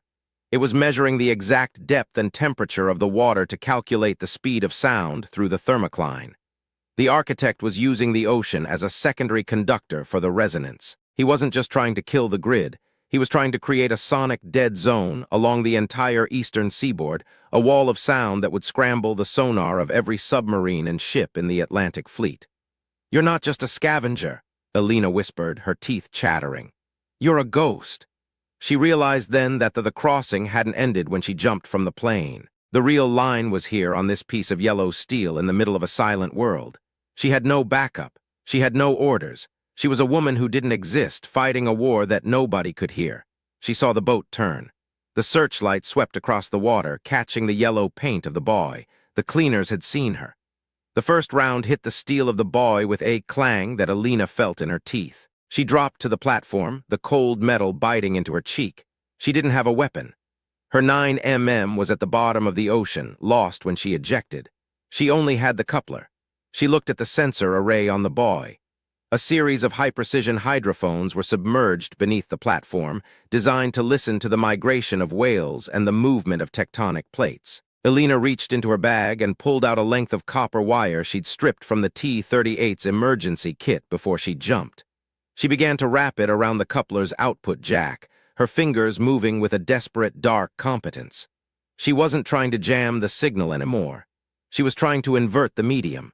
Another round sparked off the top of the buoy. The boat was closing the gap, the roar of its engines a predatory growl that she could feel in her marrow. She had 30 seconds before they were close enough to use the searchlight to pin her down. She plugged the wire into the buoy's main sensor lead. "Listen to this," she whispered.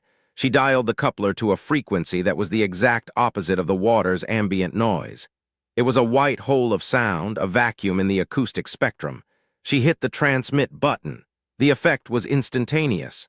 Through the water, the sound of the boat's engine didn't just stop, it shattered. The cavitation bubbles around the propellers suddenly expanded and collapsed with the force of small grenades.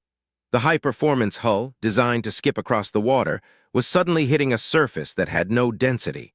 The boat bucked like a wild animal.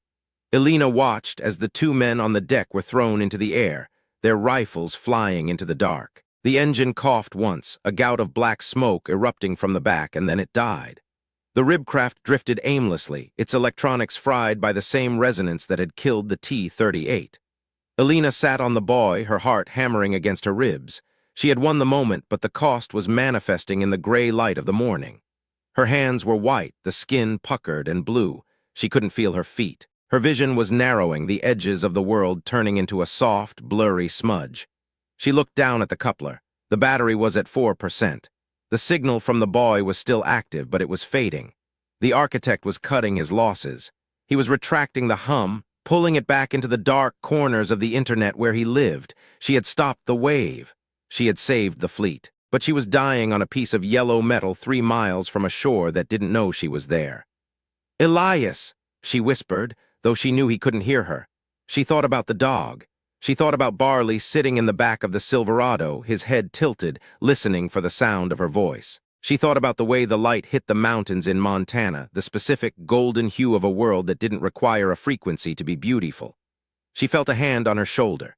She spun around, her knife out, her eyes wide with a feral instinctive fear, but there was no one there. It was just the wind, a cold, sharp gust that smelled of the land, and then she heard it. It wasn't a vibration, it wasn't a pulse, it was a sound. A real sound, the high-pitched, rhythmic thwack-thwack-thwack of a helicopter. She looked up. A MH-65 Dolphin, the bright orange of the Coast Guard, was descending through the mist.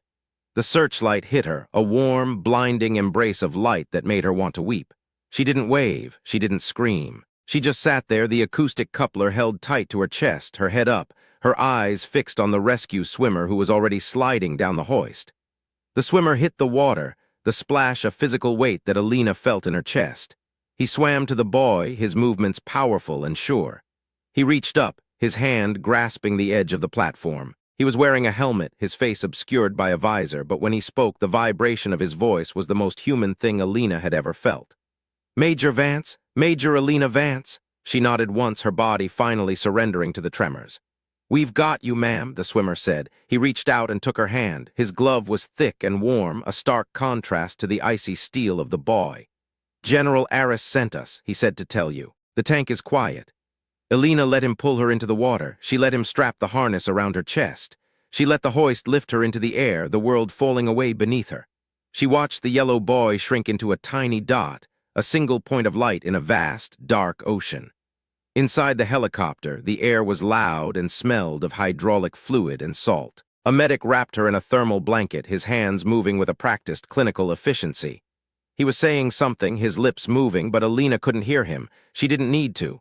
She looked at the acoustic coupler, which was sitting on the floor of the helicopter. The screen was black. The battery was dead. She leaned her head back against the fuselage. The hum was gone. For the first time in her life, the world was truly, perfectly silent. But as the helicopter turned toward the shore, toward the rising sun and the waiting ambulances and the inevitable questions of a world that didn't understand what it had just survived, Elena felt a small, sharp spark of something else. It wasn't silence. She looked at the medic. She looked at the pilot. She looked at the coast of Virginia appearing through the fog like a promise. She could feel the vibration of the helicopter's rotors. She could feel the pulse of the medic's heart as he checked her wrist. She could feel the heat of the blanket. She wasn't deaf. She was just recalibrating. The architect was still out there. Holloway was in a cell. The system was still broken, still slow, still prone to the pride of men who thought they could control the wind. But Alina Vance was still breathing. She reached out and touched the metal floor of the helicopter. She felt the rhythm of the machine, the song of the engine, the whisper of the fuel, the shout of the rotors. She closed her eyes. The immediate aftermath was a blur of white lights and antiseptic smells. She was in a hospital room at Langley Air Force Base, the windows reinforced, the door guarded by 2 Air Force Security Forces airmen who looked like they hadn't slept since the Eisenhower administration. Her ears were bandaged, a thick, muffled pressure that made her feel like she was underwater. But the doctors had told her the damage wasn't permanent. The eardrums would heal. The hearing would return. She was sitting up in bed, a cup of lukewarm coffee in her hands when the door opened. General Aris walked in. He wasn't wearing his dress blues. He was in a flight suit, his face lined with a fatigue that went deeper than bone. He looked at her for a long time, his eyes searching hers. He didn't offer a salute. He didn't offer a medal. He just sat down in the chair next to her bed and sighed. The architect's signal was traced to a server farm in Reykjavik. Aris said, his voice a low vibration that Alina could just barely make out. By the time the Icelanders got there, the place was a charcoal briquette. He's gone, Alina. He's back in the ether.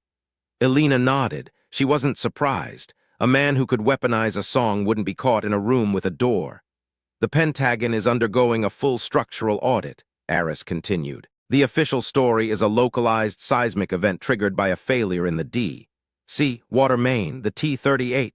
They're calling it a training accident, a mechanical failure during a low-light navigation exercise. And me?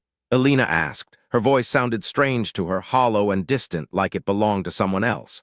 Aris looked at his hands.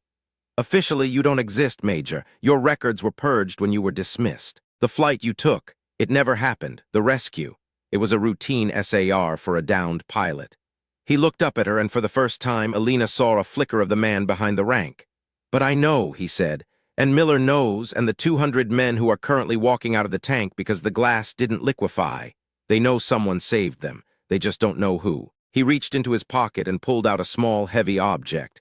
He set it on the bedside table. It was her silver Montblanc pen, the one Holloway had taken from her. Found it in his desk, Aris said. He's going to Leavenworth, Alina. He won't be hearing any more music for a very long time. Alina picked up the pen. It felt cool and solid in her hand. A piece of her identity returned.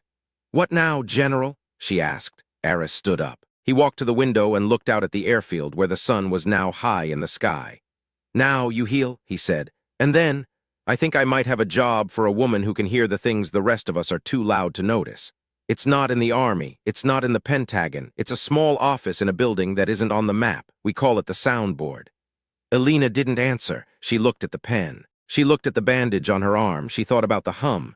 She thought about the way the world sounded when it was breaking and the way it sounded when it was being put back together. I need to see my dog first, she said. Aris smiled. It was a small, tired thing, but it was real. He's in the parking lot, the general said, with a master sergeant who refuses to leave his truck until he sees you walk out of this building on your own 2 feet. Alina felt a warmth in her chest that had nothing to do with the thermal blankets. She stood up, her legs shaky but holding. She didn't need a wheelchair. She didn't need a hand. She walked to the window. She could see the Silverado. She could see Elias leaning against the hood, his arms crossed, his eyes fixed on the hospital entrance. And there, sitting in the passenger seat, was a dark shape with perked ears. Alina Vance closed her eyes and listened. She couldn't hear the wind, she couldn't hear the jets, but she could feel the world, the vibration of the earth, the pulse of the morning, the steady, rhythmic thump-thump of her own heart. She wasn't finished. Not by a long shot. The architect was still out there, and the music was just getting started. She turned away from the window and walked toward the door. Every step felt like it cost her something, a piece of her old life, a piece of the woman who had followed orders and waited for permission. But she didn't mind. The cost was part of the truth. As she stepped out into the hallway, the silence finally began to crack. A nurse laughed. A gurney rattled. A door slammed. The world was coming back one note at a time, and Alina Vance was ready to play her part. She walked through the double doors of the hospital, the bright Virginia sun hitting her face with a force that made her squint. She saw Elias straighten up. She saw Barley's head snap toward her. She didn't run. She didn't wave. She just walked, her head up, her eyes clear, her hands steady. The crossing was over. But the mission was just beginning. She reached the truck and Elias didn't say a word. He just opened the door. Barley jumped out, his tail a blur of motion, his cold nose pressing against her hand. Alina knelt down, burying her face in the dog's neck, the smell of fur and old truck seats and loyalty filling her senses. "Hey, boy," she whispered. She looked up at Elias. He nodded once, a sharp, precise movement that said everything they didn't have the words for. "You're late, El," he said, his voice a low, gravelly vibration that she felt more than heard. "I had to take the long way," she said.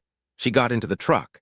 She sat in the seat she had occupied only a few hours ago, but the woman sitting there now was different. She was a navigator who had found her way through the dark. As Elias pulled the Silverado out of the parking lot and toward the highway, toward the mountains and the silence and the future, Alina Vance reached down and turned on the radio. There was nothing but static, a gray, empty roar of white noise. She didn't turn it off. She didn't change the station. She just leaned her head back and listened. Somewhere in that static there was a pattern. Somewhere in that noise there was a signal, and she would be the one to find it. The immediate aftermath was fading, the adrenaline replaced by a deep, hollow exhaustion that felt like it would never leave her bones. But as they hit the open road, as the trees of Virginia blurred into a green wall, Alina felt the first real note of hope. It was small. It was quiet. It was real. It was the sound of a world that was still turning, despite everything. She closed her eyes and let the vibration of the road carry her home. The reckoning was coming. The institutional fallout, the personal cost, the physical healing, it was all waiting for her at the end of the road. But for now, there was only the truck and the dog and the man who had stayed. She wasn't a major anymore. She wasn't a soldier. She was the listener. And the world was finally ready to tell her its secrets. She slept then, a deep, dreamless sleep that lasted for 300 miles. When she woke up, they were in the mountains of West Virginia, the air cool and thin, the sky a deep, bruised purple. Elias was still driving, his hands steady on the wheel. Barley was asleep with his head on her lap. Alina looked out at the dark woods. She felt the hum return, not as a weapon, not as a threat, but as a part of her. A quiet, steady pulse that told her where she was and where she was going. She reached out and touched the dashboard. Asterisk tink. Tink, tink, asterisk. She smiled. The architect was out there, but so was she, and she was no longer afraid of the dark. The story of Major Alina Vance didn't end on that boy. It didn't end in that hospital. It began in the silence of the mountains, where a woman who had been silenced finally found her voice. It was a voice that didn't need to shout. It was a voice that knew how to wait. It was a voice that knew that the most important things are always said in the spaces between the notes. And as the Silverado disappeared into the shadows of the Appalachian night, the only sound left was the wind. The wind was singing. And Alina Vance was the only one who knew the words. The buzzing of the fluorescent lights in the windowless debriefing room at Fort Belvoir wasn't just a sound to Alina. It was a physical weight, a 60-cycle hum that vibrated through the stitches in her scalp and tasted like copper on the back of her tongue. It was 0900 on a Tuesday, exactly 72 hours after the Coast Guard had pulled her off a yellow buoy in the North Atlantic. And the air in the room smelled of lemon-scented industrial cleaner, and the stale, burnt toast aroma of a coffee pot that had been left on since Sunday. Alina sat in a hard-backed plastic chair, her back straight, her hands folded over a manila folder that contained the official record of a woman who, according to the United States Army, had ceased to exist 3 weeks ago. She was wearing a borrowed set of ops that were a size too large in the shoulders, the fabric stiff with starch. The name tape reading asterisk Vance asterisk in black block letters that felt like a lie. Across from her sat 3 men in charcoal suits who did not belong to the military, and one colonel from the office of the Judge Advocate General who looked like he wanted to be anywhere else in the world. The man in the center of the trio, a man whose ID badge identified him only as Mr. Miller, a name so generic it was an insult, tapped a silver Parker pen against the laminate table. The sound was a sharp, percussive spike that made Alina's ruptured eardrums throb with a dull, sickening heat. She didn't flinch. She watched the way the light reflected off the pen's clip, the way Miller's pupils dilated when he looked at her, the way his pulse hammered in the hollow of his throat. He was lying, or he was terrified, and in the quiet, pressurized atmosphere of Annex 4, Alina found that the two were often the same thing. The institution was a machine, and Alina Vance was a handful of sand that had been thrown into the gears. The rescue at sea hadn't been a homecoming. It had been a recovery of sensitive hardware. To the men in this room, she wasn't the officer who had prevented a localized tectonic collapse or silenced a weaponized frequency. She was a security breach with a heartbeat. They had spent the last 3 days trying to decide if she was a hero or a liability, and the weight of that decision hung in the air like the smell of ozone before a lightning strike. The silence stretched, long and deliberate, the kind of silence designed to make a person start talking just to fill the void. Alina let it sit. She had spent a lifetime learning that the most important information was usually found in the gaps between the words. Colonel Henderson, the JAG officer, finally cleared his throat, the sound like dry leaves skittering across pavement. He didn't look at Alina, he looked at the folder. "Major Vance," he began, then paused, his mouth tightening. "Or rather, Miss Vance, your current status is complicated. You were dismissed with prejudice. You were then involved in the loss of a T-38 Talon, a breach of a Tier 1 secure facility, and a maritime incident involving several casualties that the Department of Justice is still trying to categorize. The official report from General Aris is unconventional.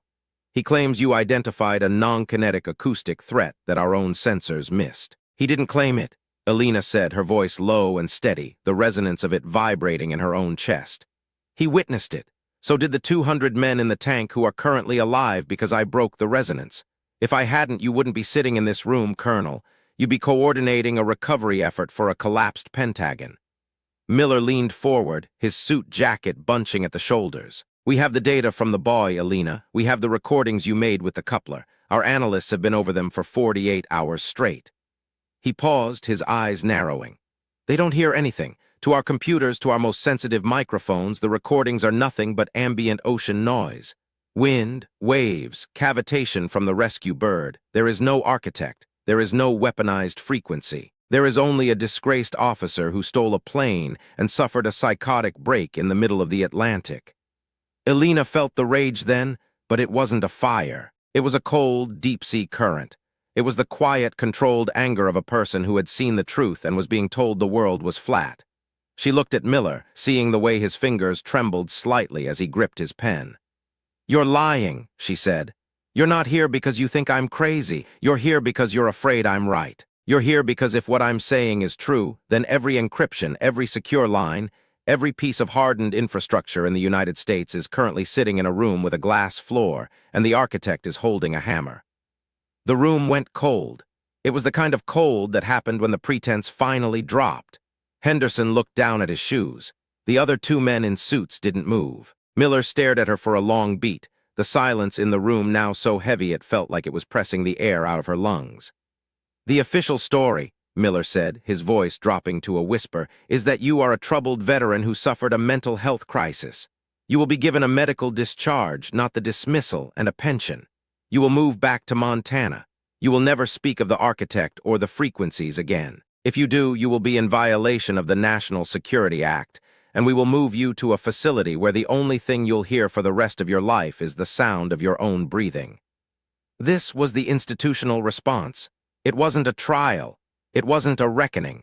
It was an erasure. The machine was protecting itself from a truth it couldn't quantify. They couldn't explain how she did what she did, so they were going to pretend it didn't happen. They were going to take her sacrifice, her pain, the literal pieces of her hearing she had left at the bottom of the ocean, and they were going to file them away in a box labeled inconvenient. Alina didn't beg. She didn't argue. She stood up, the movement fluid and precise despite the ache in her joints and the vertigo that still tugged at the back of her brain. She looked at Henderson, the man who represented the law she had sworn to uphold.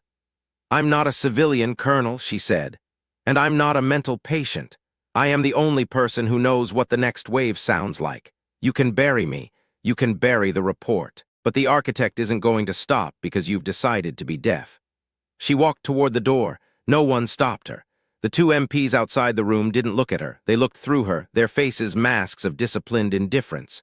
As she walked down the long, sterile hallway of Annex 4, the sound of her own footsteps echoed with a strange, doubled rhythm. Her hearing was coming back, but it was different now. The world was sharper, more jagged.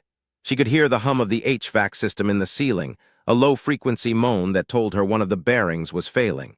She could hear the frantic tapping of a keyboard in an office 3 doors down.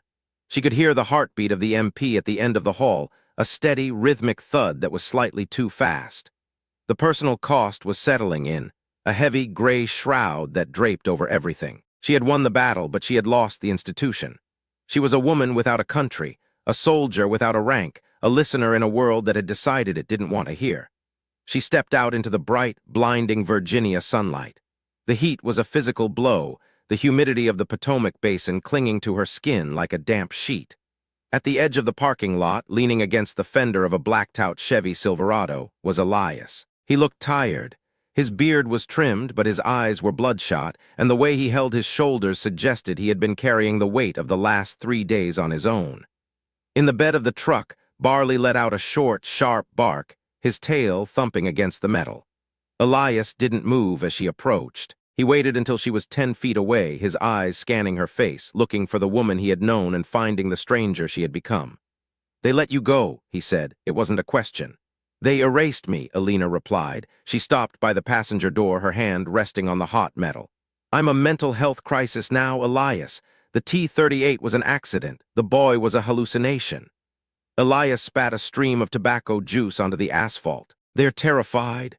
I saw the guys coming in and out of that building this morning. NSA Cyber Command, some spooks from Langley. They aren't here for a hallucination, El. They're here because the grid in Baltimore flickered for 3 seconds at the exact moment you hit that transmit button on the buoy.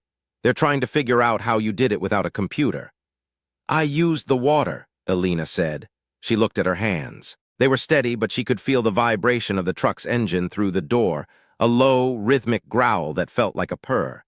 "The architect was using the ocean as a conductor. I just gave it a different signal to carry." "You did it," Elias said, his voice softening. He walked around the front of the truck and stood in front of her. He was the only person who saw her clearly. He was the only person who knew that she wasn't crazy. "You saved them, El. I don't care what Miller says. I don't care what the JAG says. You did what no one else could. And it cost me everything," she said. The words came out before she could stop them, a small, jagged piece of the pain she had been holding back. "My career, my hearing, my name. I'm 32 years old, Elias, and I'm a ghost." Elias didn't offer a platitude. He didn't tell her it would be okay. He just reached out and put a hand on her shoulder. The weight of it was grounding, a physical anchor in a world that felt like it was drifting away from her. "You're not a ghost to me," he said. "And you're not a ghost to that dog. Let's get out of here. This place smells like a graveyard." They drove away from Fort Belvoir, the Silverado merging into the frantic, high-speed chaos of I-95. Alina leaned her head against the window, the vibration of the glass against her temple creating a map of the road. She could feel the texture of the pavement, the shift of the transmission, the subtle change in the air pressure as they passed under an overpass. The world was talking to her, a constant, overwhelming stream of data that she couldn't turn off. They didn't go to Montana. They went to a small, nondescript house in Alexandria, a place with a high fence and a screened-in porch that smelled of honeysuckle and old wood. It was a safe house, though Alina didn't know who was keeping her safe or from whom. General Aris had arranged it, a final, quiet gesture from a man who knew he couldn't protect her from the institution, but could at least give her a place to hide. The next 48 hours were a blur of sensory overload and crushing silence. Alina spent most of it on the porch, watching Barley chase shadows in the yard. Her hearing was returning in fits and starts, often accompanied by a piercing, high-pitched whistle that made her want to claw at her own skull. The doctors at Langley had called it tinnitus, a byproduct of the ruptured eardrums, but Alina knew it was something else. It was the afterimage of the frequency, a ghost sound that lived in her nervous system.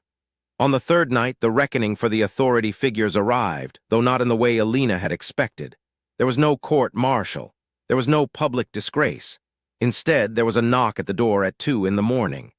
Elias was up in an instant, his hand disappearing under the cushion of the couch where he'd been sleeping. Alina didn't reach for a weapon. She stood in the kitchen, her bare feet on the cold linoleum, listening to the sound of the person on the other side of the door. The footsteps were heavy, uneven. The breathing was labored. "It's okay," she said, her voice a whisper in the dark. "It's Aris."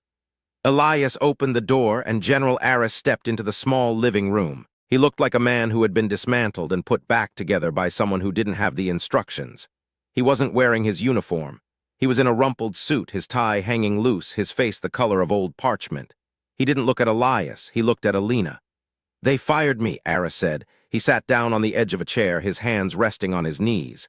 "Effective immediately, early retirement. No ceremony, no stars." Alina felt a pang of guilt, a sharp, cold needle in her chest. "Because of me. Because of the truth," Aris corrected. He looked around the room, his eyes lingering on the shadows. "Holloway isn't going to Leavenworth, Alina. He's being reassigned to a desk in Nebraska. They're burying the whole thing. The tank incident has been classified as a carbon monoxide leak. The architect, he's been scrubbed from the servers. They're pretending he was a disgruntled contractor who went rogue and died in a fire." "But he's not dead," Alina said. "No," Aris said. He leaned forward, his voice dropping. "He's active. 3 hours ago, the fiber optic cables under the English Channel started vibrating at 22 hertz. It's the same signature, Alina.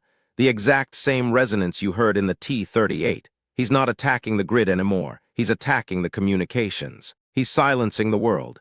Alina felt the hum in her teeth. It was back, a faint, distant pulse that she had been trying to ignore, a rhythmic tick that matched the beating of her own heart. She looked at Aris, seeing the desperation in his eyes, the terror of a man who had spent his life believing in the system and had just seen the system fail. "They won't listen to me, Alina," Aris said, his voice breaking. "Miller, the Pentagon, the Joint Chiefs. They've decided that the cost of being right is too high. They'd rather be blind and safe than see the truth and be afraid. But you can hear him." "I can't do anything, General," Alina said, her voice flat. She looked at her hands, the skin still pale and puckered from the salt water. "I'm a civilian with a mental health record. I don't have a coupler. I don't have a plane. I don't even have a name." "You have the frequency," Aris said. He reached into his pocket and pulled out a small, encrypted thumb drive. He set it on the table between them. "I stole this from the NSA server before they locked me out. It's the raw data from the channel cables. They think it's noise. I think it's a message." Alina looked at the drive. It was a small piece of plastic and metal, but it felt like a mountain. If she took it, she was no longer a ghost.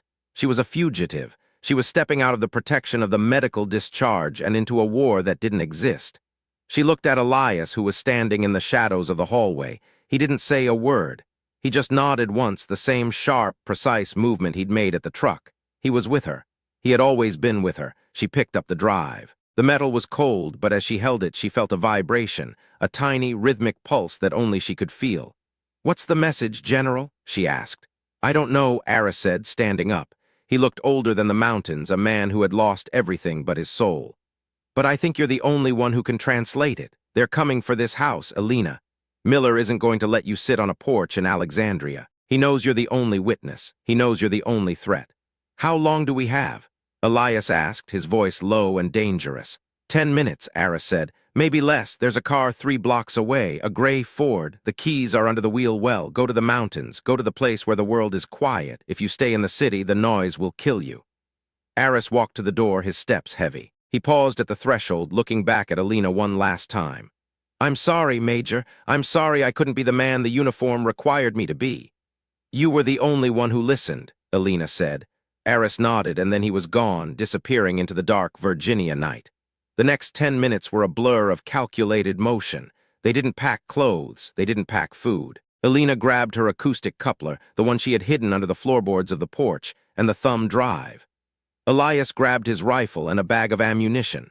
Barley was already at the door, his ears perked, his body tense. They moved through the shadows of the backyard, over the fence, and into the alleyway. The air was thick with the smell of damp earth and the distant, metallic tang of the city. Alina could hear them before she saw them. The sound of high-performance engines, muffled but distinct, turning onto the street 3 blocks away. The whir of a drone, a high-pitched mosquito buzz that was circling above the house. "They are here," she whispered. They reached the gray Ford just as the first black SUV pulled into the driveway of the safe house. Elias didn't hesitate. He threw the gear into the back, shoved Barley into the seat, and peeled away from the curb without lights.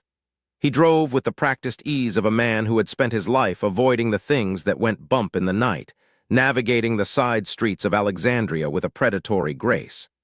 Alina sat in the passenger seat, the thumb drive clutched in her hand. She closed her eyes and let the world narrow. She could feel the tick of the drive, the rhythmic pulse of the architect's message. It wasn't a sound, it was a pattern. a mathematical sequence that was being mirrored in the vibrations of the car's tires, in the hum of the engine, in the very air around her. "Where are we going?" Elias asked, his eyes fixed on the rearview mirror. "West," Elena said, "to the mountains, to the silence." The drive was a descent into a different kind of darkness. They bypassed the main highways, sticking to the two-lane blacktop that wound through the heart of the Appalachians. The further they got from the city, the more the hum changed.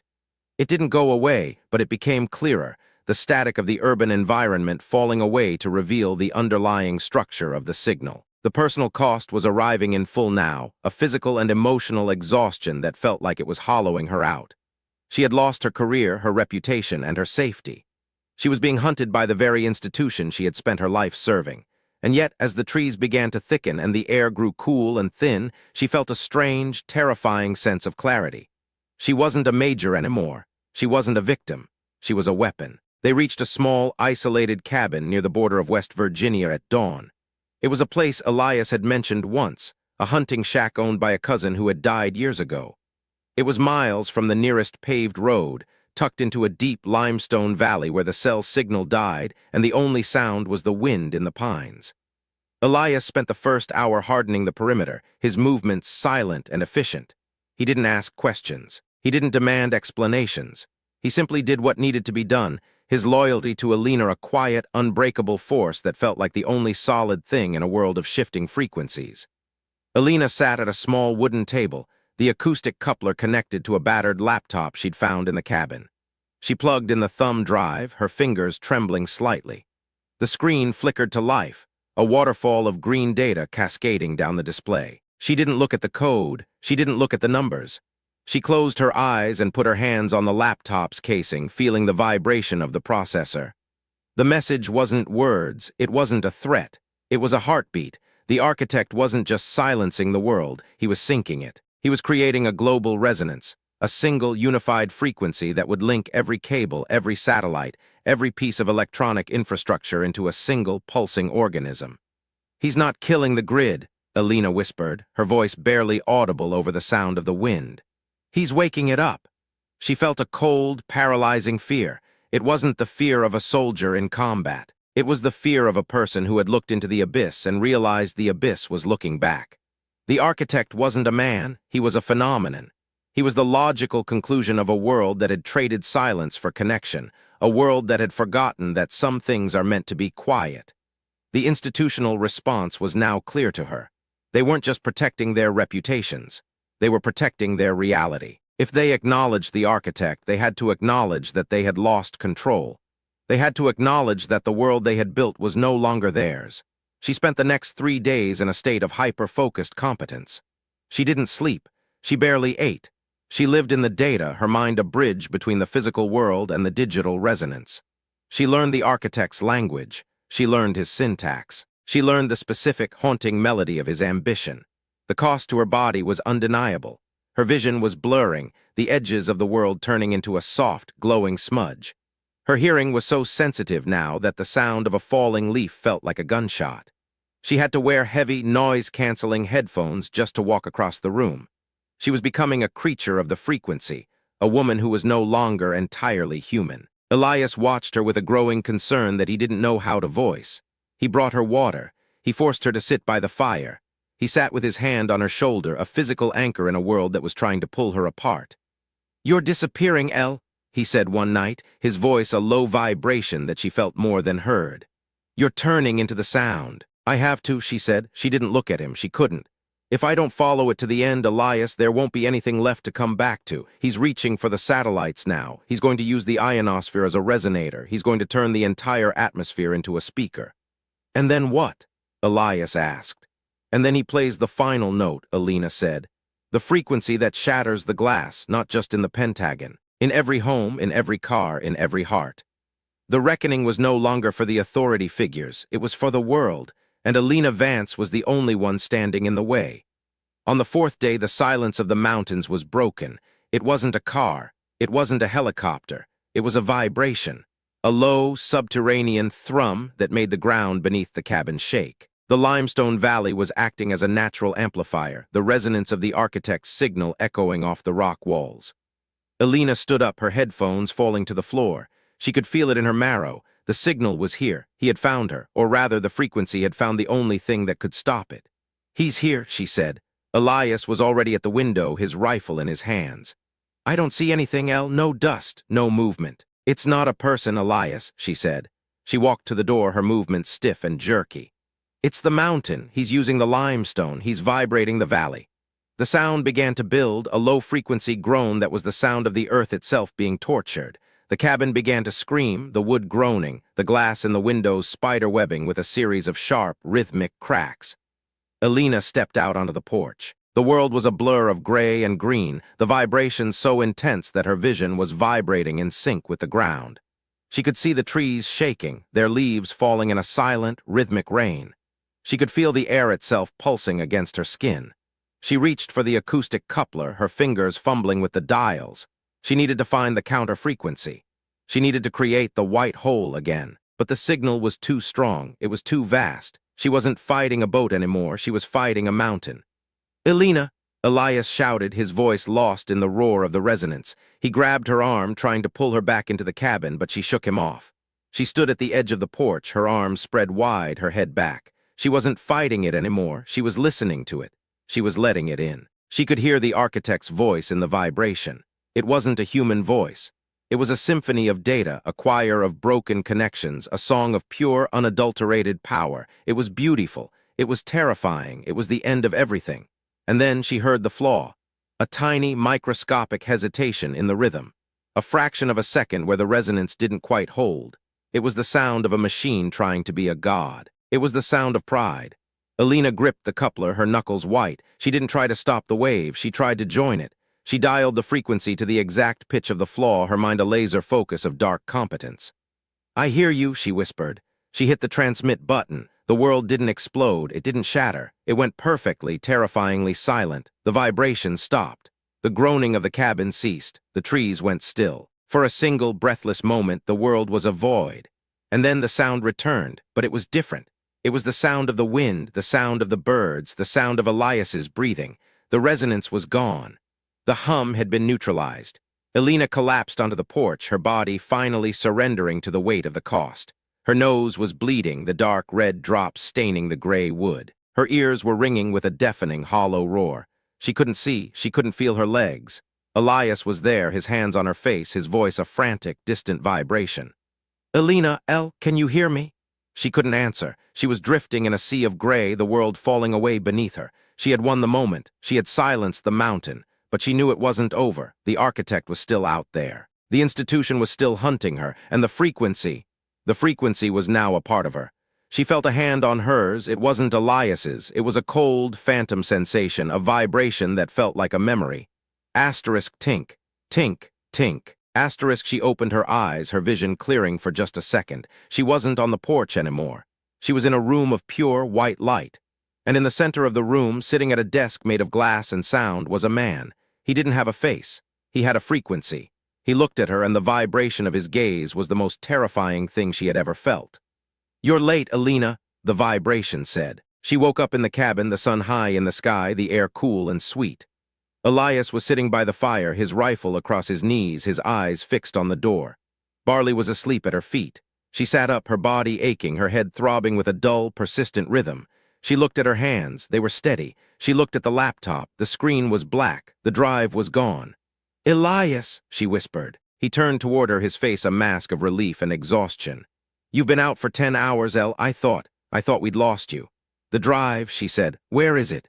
"It's gone," Elias said. "It melted. The whole laptop just fused together when you hit that button." Alina closed her eyes. The message was gone. The data was gone, but she still heard it. The tick. The heartbeat, the rhythm of the world. She stood up, her legs shaky but holding. She walked to the window and looked out at the valley. The limestone was still there. The trees were still there. The world looked exactly the same as it had yesterday, but she knew it was different. She had seen the man in the white room. She had felt the weight of his gaze. The architect wasn't a ghost. He was an invitation. She looked at Elias, seeing the man who had stayed, the man who had sacrificed his peace for her war. She felt a surge of love for him, a sharp, painful emotion that felt like a frequency all its own. "We have to go," she said.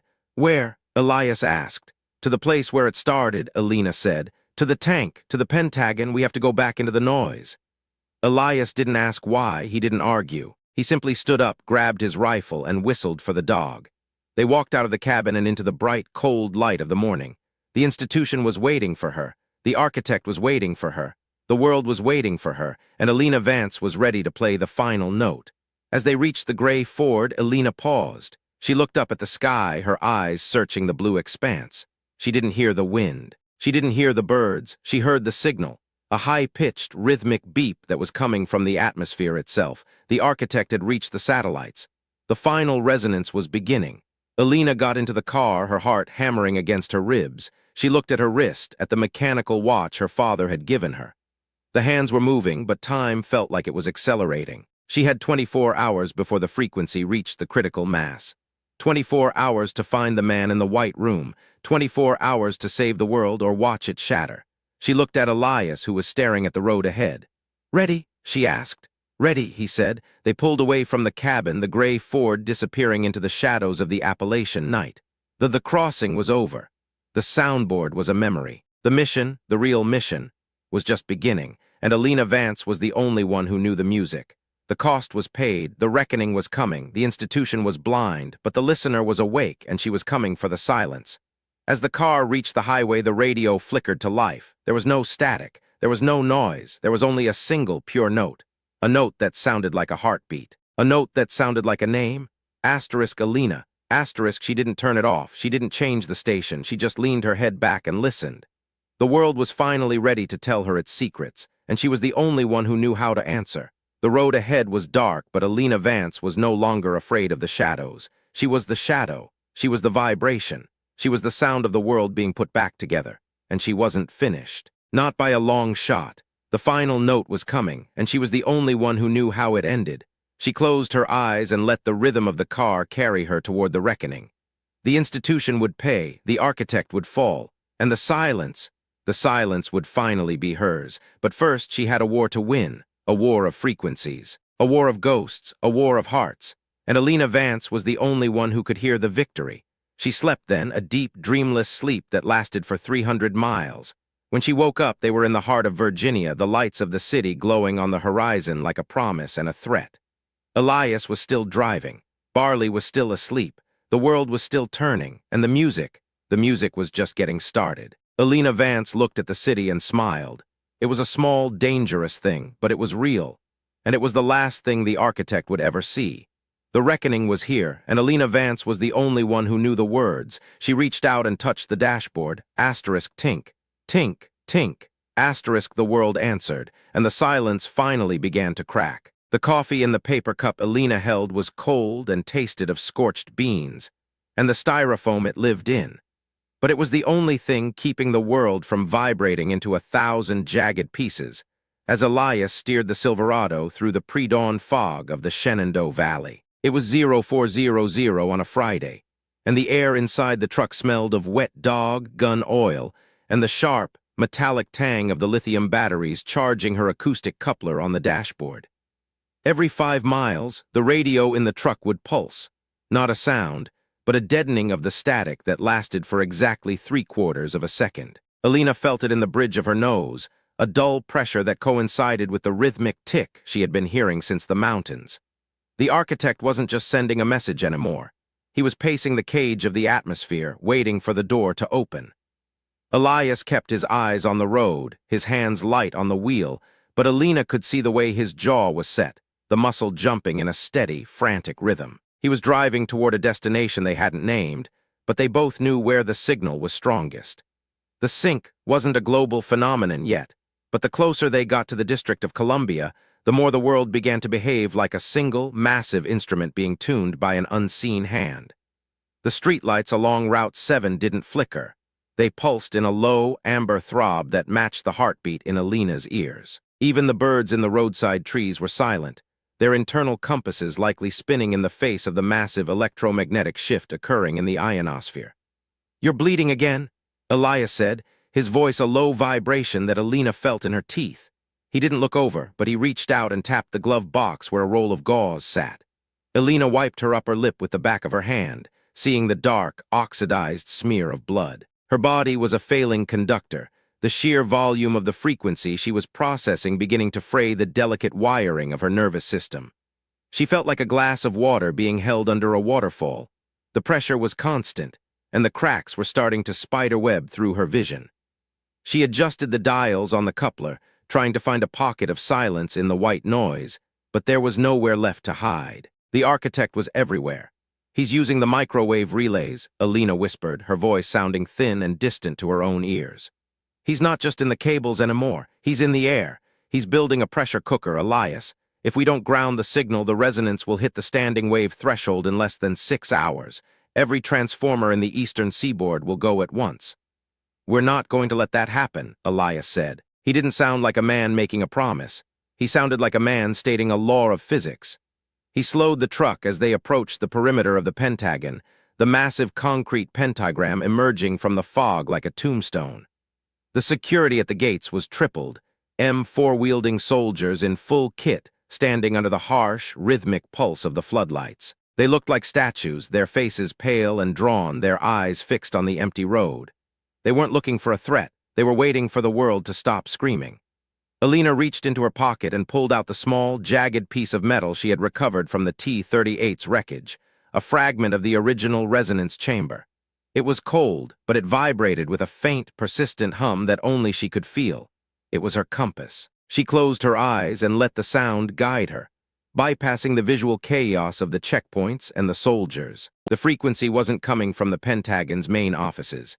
It was coming from deeper, from the subterranean layers where the old Cold War bunkers had been repurposed into the modern Black Vault. "Turn left at the next light," she said. "Go toward the loading docks. There's a service entrance that isn't on the main grid." Elias followed her directions without question, the Silverado cutting through the fog like a shark. They pulled into a dark corner of the north parking lot, shadowed by the massive ventilation stacks that groaned with the effort of cooling the servers below. The air here was thick with the smell of ozone and damp concrete, the vibration of the massive fans creating a secondary resonance that made Alina's stomach churn. She stepped out of the truck, the ground beneath her boots feeling like it was made of liquid. She had to lean against the fender for a moment, her breath coming in short, ragged gasps. Barley jumped out of the bed, his hackles raised, a low, guttural growl vibrating in his chest. He didn't look at the soldiers or the buildings. He looked at the air itself, his ears twitching as if he were being bombarded by 1,000 invisible insects. He stayed close to Alina's leg, his weight a grounding presence in a world that felt like it was drifting into the sky.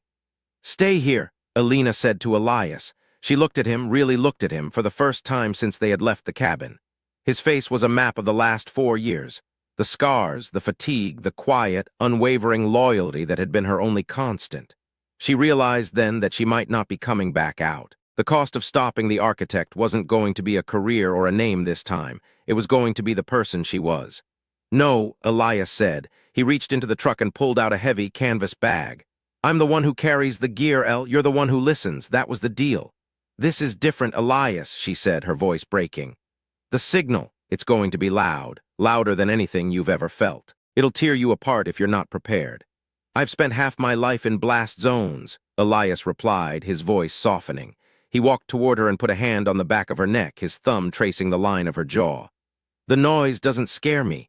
It's the silence I'm worried about. Now let's go find this son of a bitch." They moved toward the service entrance, a heavy steel door that looked like it hadn't been opened in a decade. Alina didn't reach for a key or a badge. She reached for the keypad, her fingers hovering over the buttons. She didn't look at the numbers. She listened to the hum of the electronic lock, the subtle shift in the frequency as the internal magnets waited for the correct sequence. She pressed the buttons in a blur of motion, the rhythm of the code matching the tick in her head. The lock clicked open with a heavy, satisfying thud. The hallway inside was a descent into a different era. The walls were reinforced concrete, painted a dull, institutional green that was peeling in long, scabby strips. The air was stagnant, smelling of dust and the metallic tang of old lead-acid batteries. The lights overhead were off, but the hallway was filled with a soft, pulsing blue glow that seemed to be coming from the walls themselves. "The fiber optics are leaking," Alina whispered. She could see the light, the data, bleeding out of the conduits, a visible manifestation of the architect's pressure. The system was saturated. The world's information was trying to escape its containers. They descended 3 levels, the air growing colder and the vibration growing more intense with every step. Alina's vision was narrowing, the edges of the hallway turning into a shimmering, kaleidoscopic tunnel. She could hear the architect now, not as a vision or a voice, but as a pure, mathematical presence. He was ahead of them in the center of the vault, a man who had turned himself into an antenna for the world's collective noise. They reached a final, massive vault door, 40 tons of steel and lead designed to survive a direct nuclear strike. It was standing wide open. Inside, the black vault was a cathedral of data. Thousands of server racks stood in neat, silent rows, their blue and green LEDs pulsing in perfect unison with the rhythm of the world.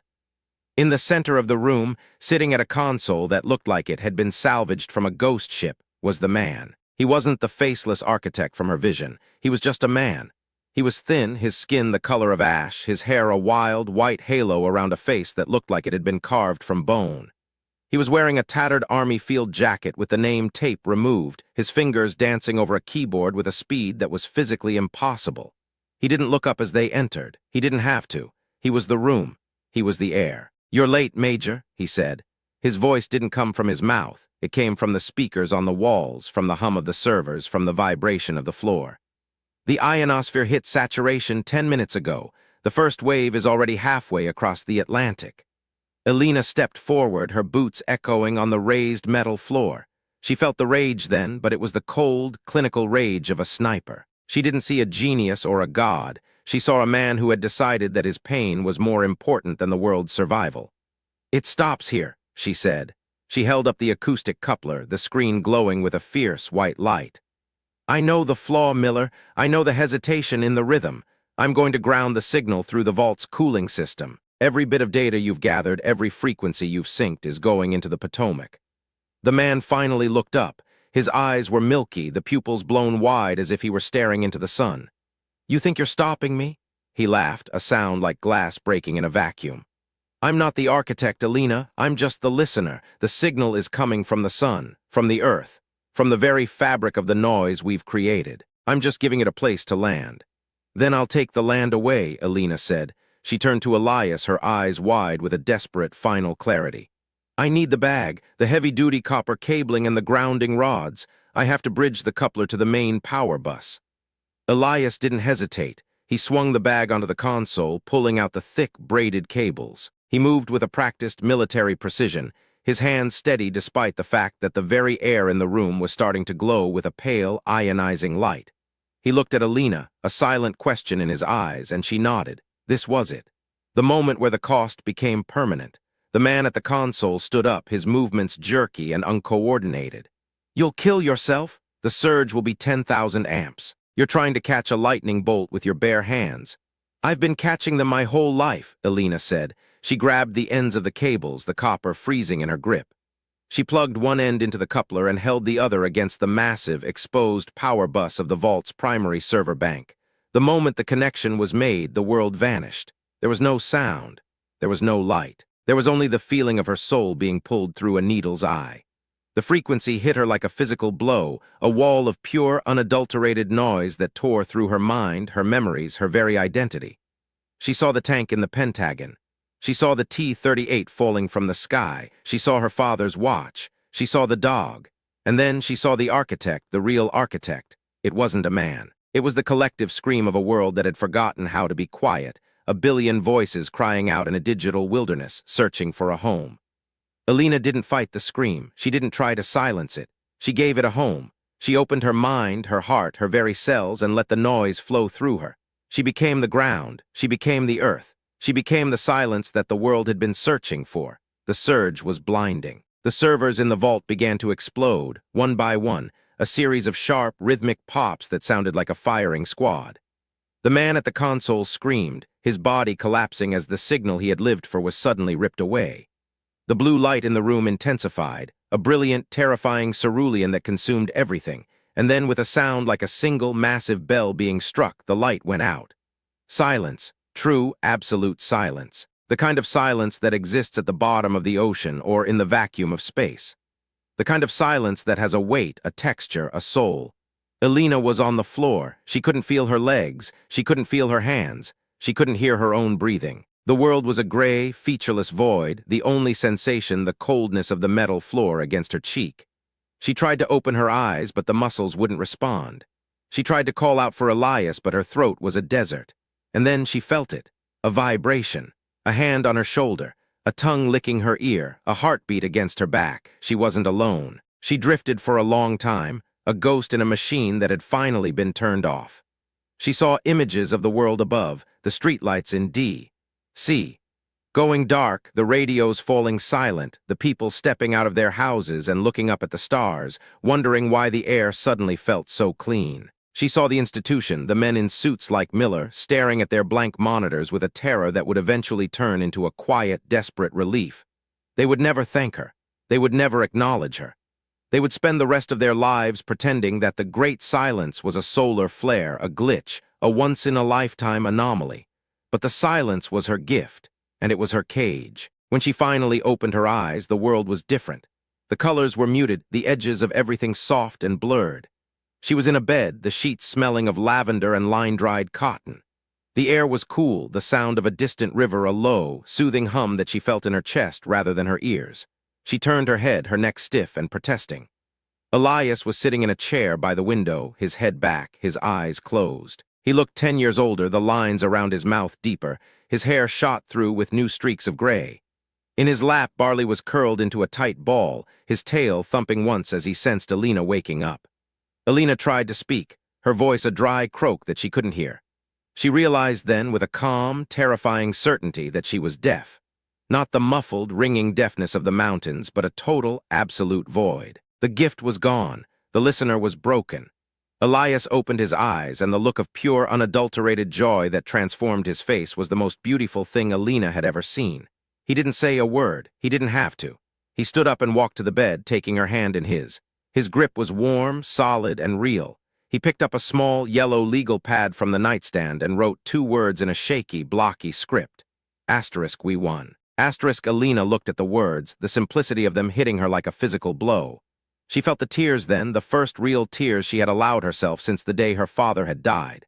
They weren't tears of grief or even of relief.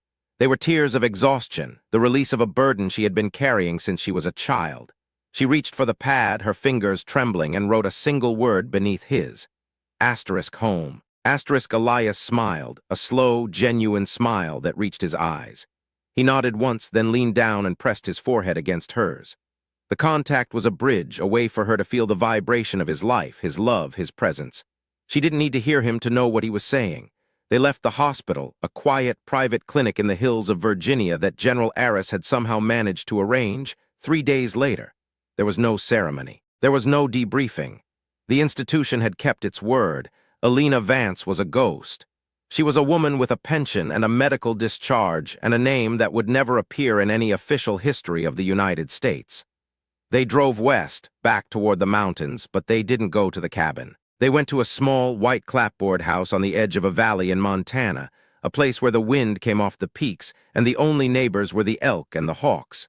The house had been empty for years, the porch sagging and the windows clouded with dust, but to Alina it looked like a sanctuary. The following months were a slow, quiet reconstruction. Alina learned to live in the silence, to navigate the world through touch and sight and the subtle vibrations of the earth. She learned the way the house breathed, the creak of the floorboards when the temperature dropped, the rattle of the windows in the wind, the low, steady thrum of the refrigerator. She learned the language of Elias's hands, the way he squeezed her shoulder when he was worried, the way his fingers brushed hers when he was happy, the way he held her when the nightmares came. She was still a ghost, but she was a ghost with a life. She spent her days in the garden, her hands in the cool, damp earth, feeling the vibration of the growing things.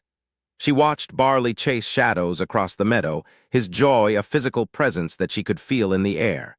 She didn't miss the noise. She didn't miss the frequencies. She found that the world was much bigger when it wasn't screaming at her. One evening in late October, she was sitting on the porch, watching the sun dip below the jagged teeth of the Rockies. The air was crisp, smelling of pine needles and the first hint of snow. Elias was in the kitchen, the soft, rhythmic thud of a knife against a cutting board vibrating through the porch planks. Alina reached into her pocket and pulled out her father's watch. The glass was cracked and the hands were frozen at 0512, the exact moment the vault had gone dark. It was a piece of junk now, a relic of a life that no longer existed. She held it in her palm, feeling the cold metal, the history, the weight of it. She thought about the architect. She thought about the white room. She thought about the man who had wanted to turn the world into a single, perfect note. She realized then that he had been wrong. The world wasn't a note.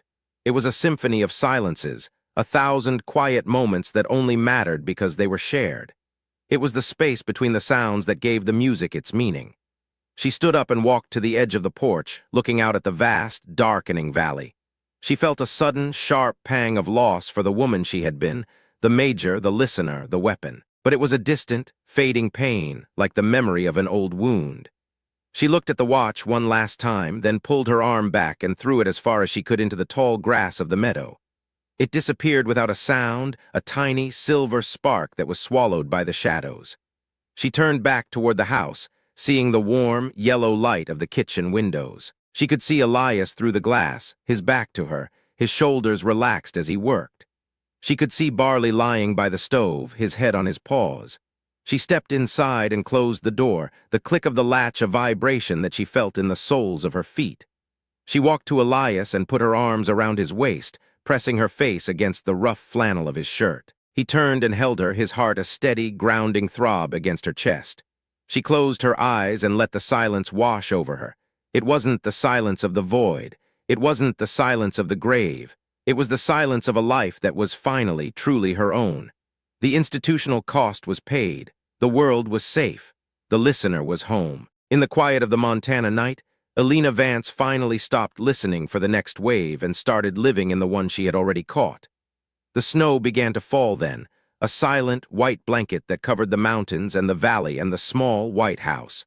It was a beautiful sound.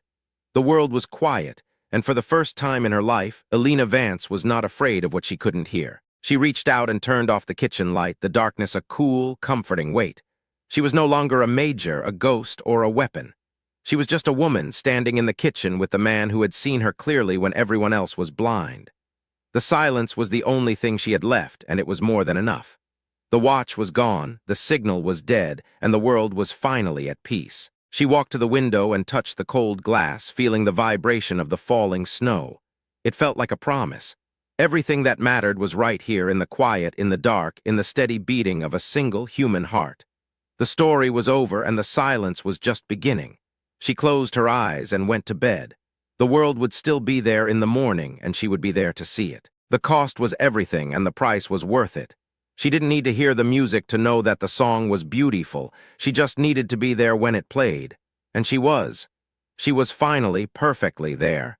The silence was the only truth she had left to tell.